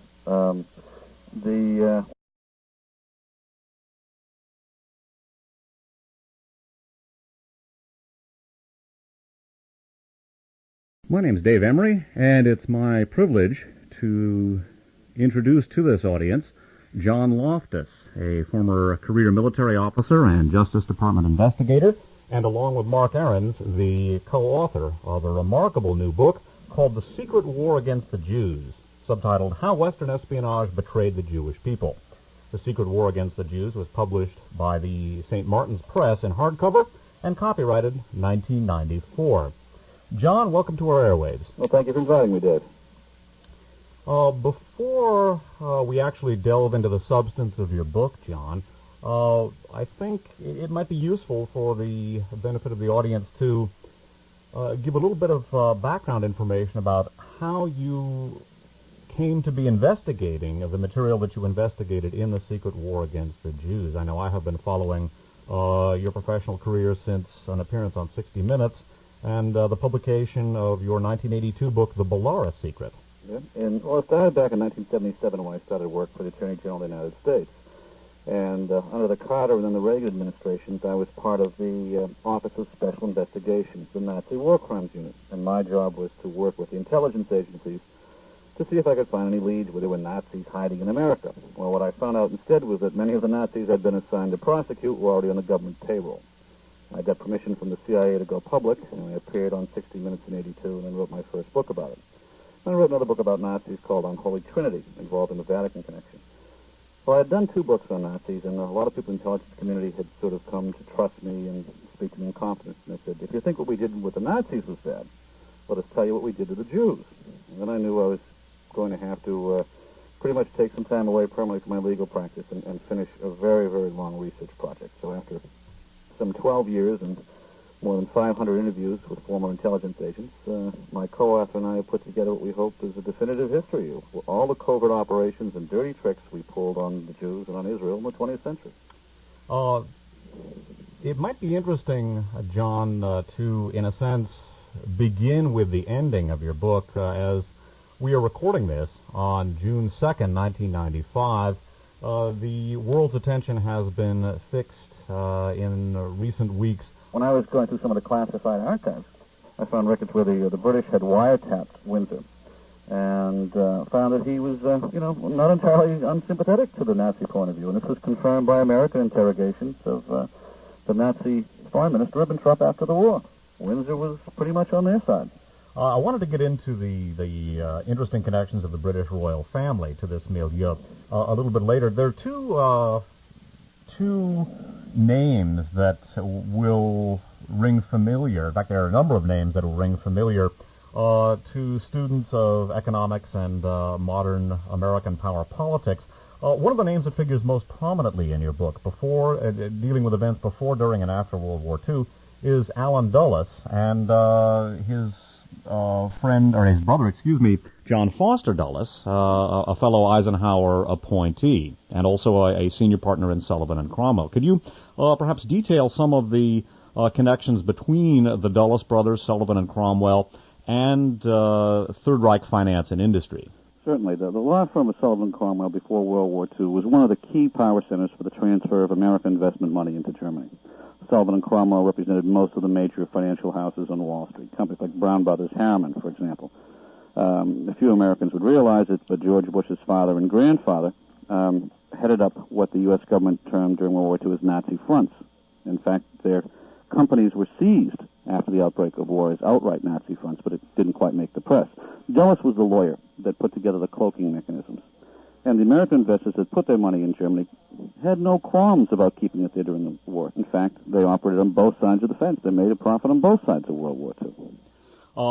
What was George Bush's ancestors' name, the individuals who were involved with these Nazi His namesake was George Herbert Walker. Right. And, of course, George Bush's full name is George Herbert Walker Bush. Yeah, and Prescott Bush, George's father, married into Walker's family. He was the son-in-law.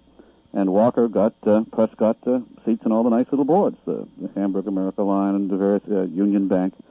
And, in fact, young George dropped out of Yale because he knew that in a few weeks his dad's companies were about to be seized as Nazi fronts, and George enlisted in the Army to save the family's honor.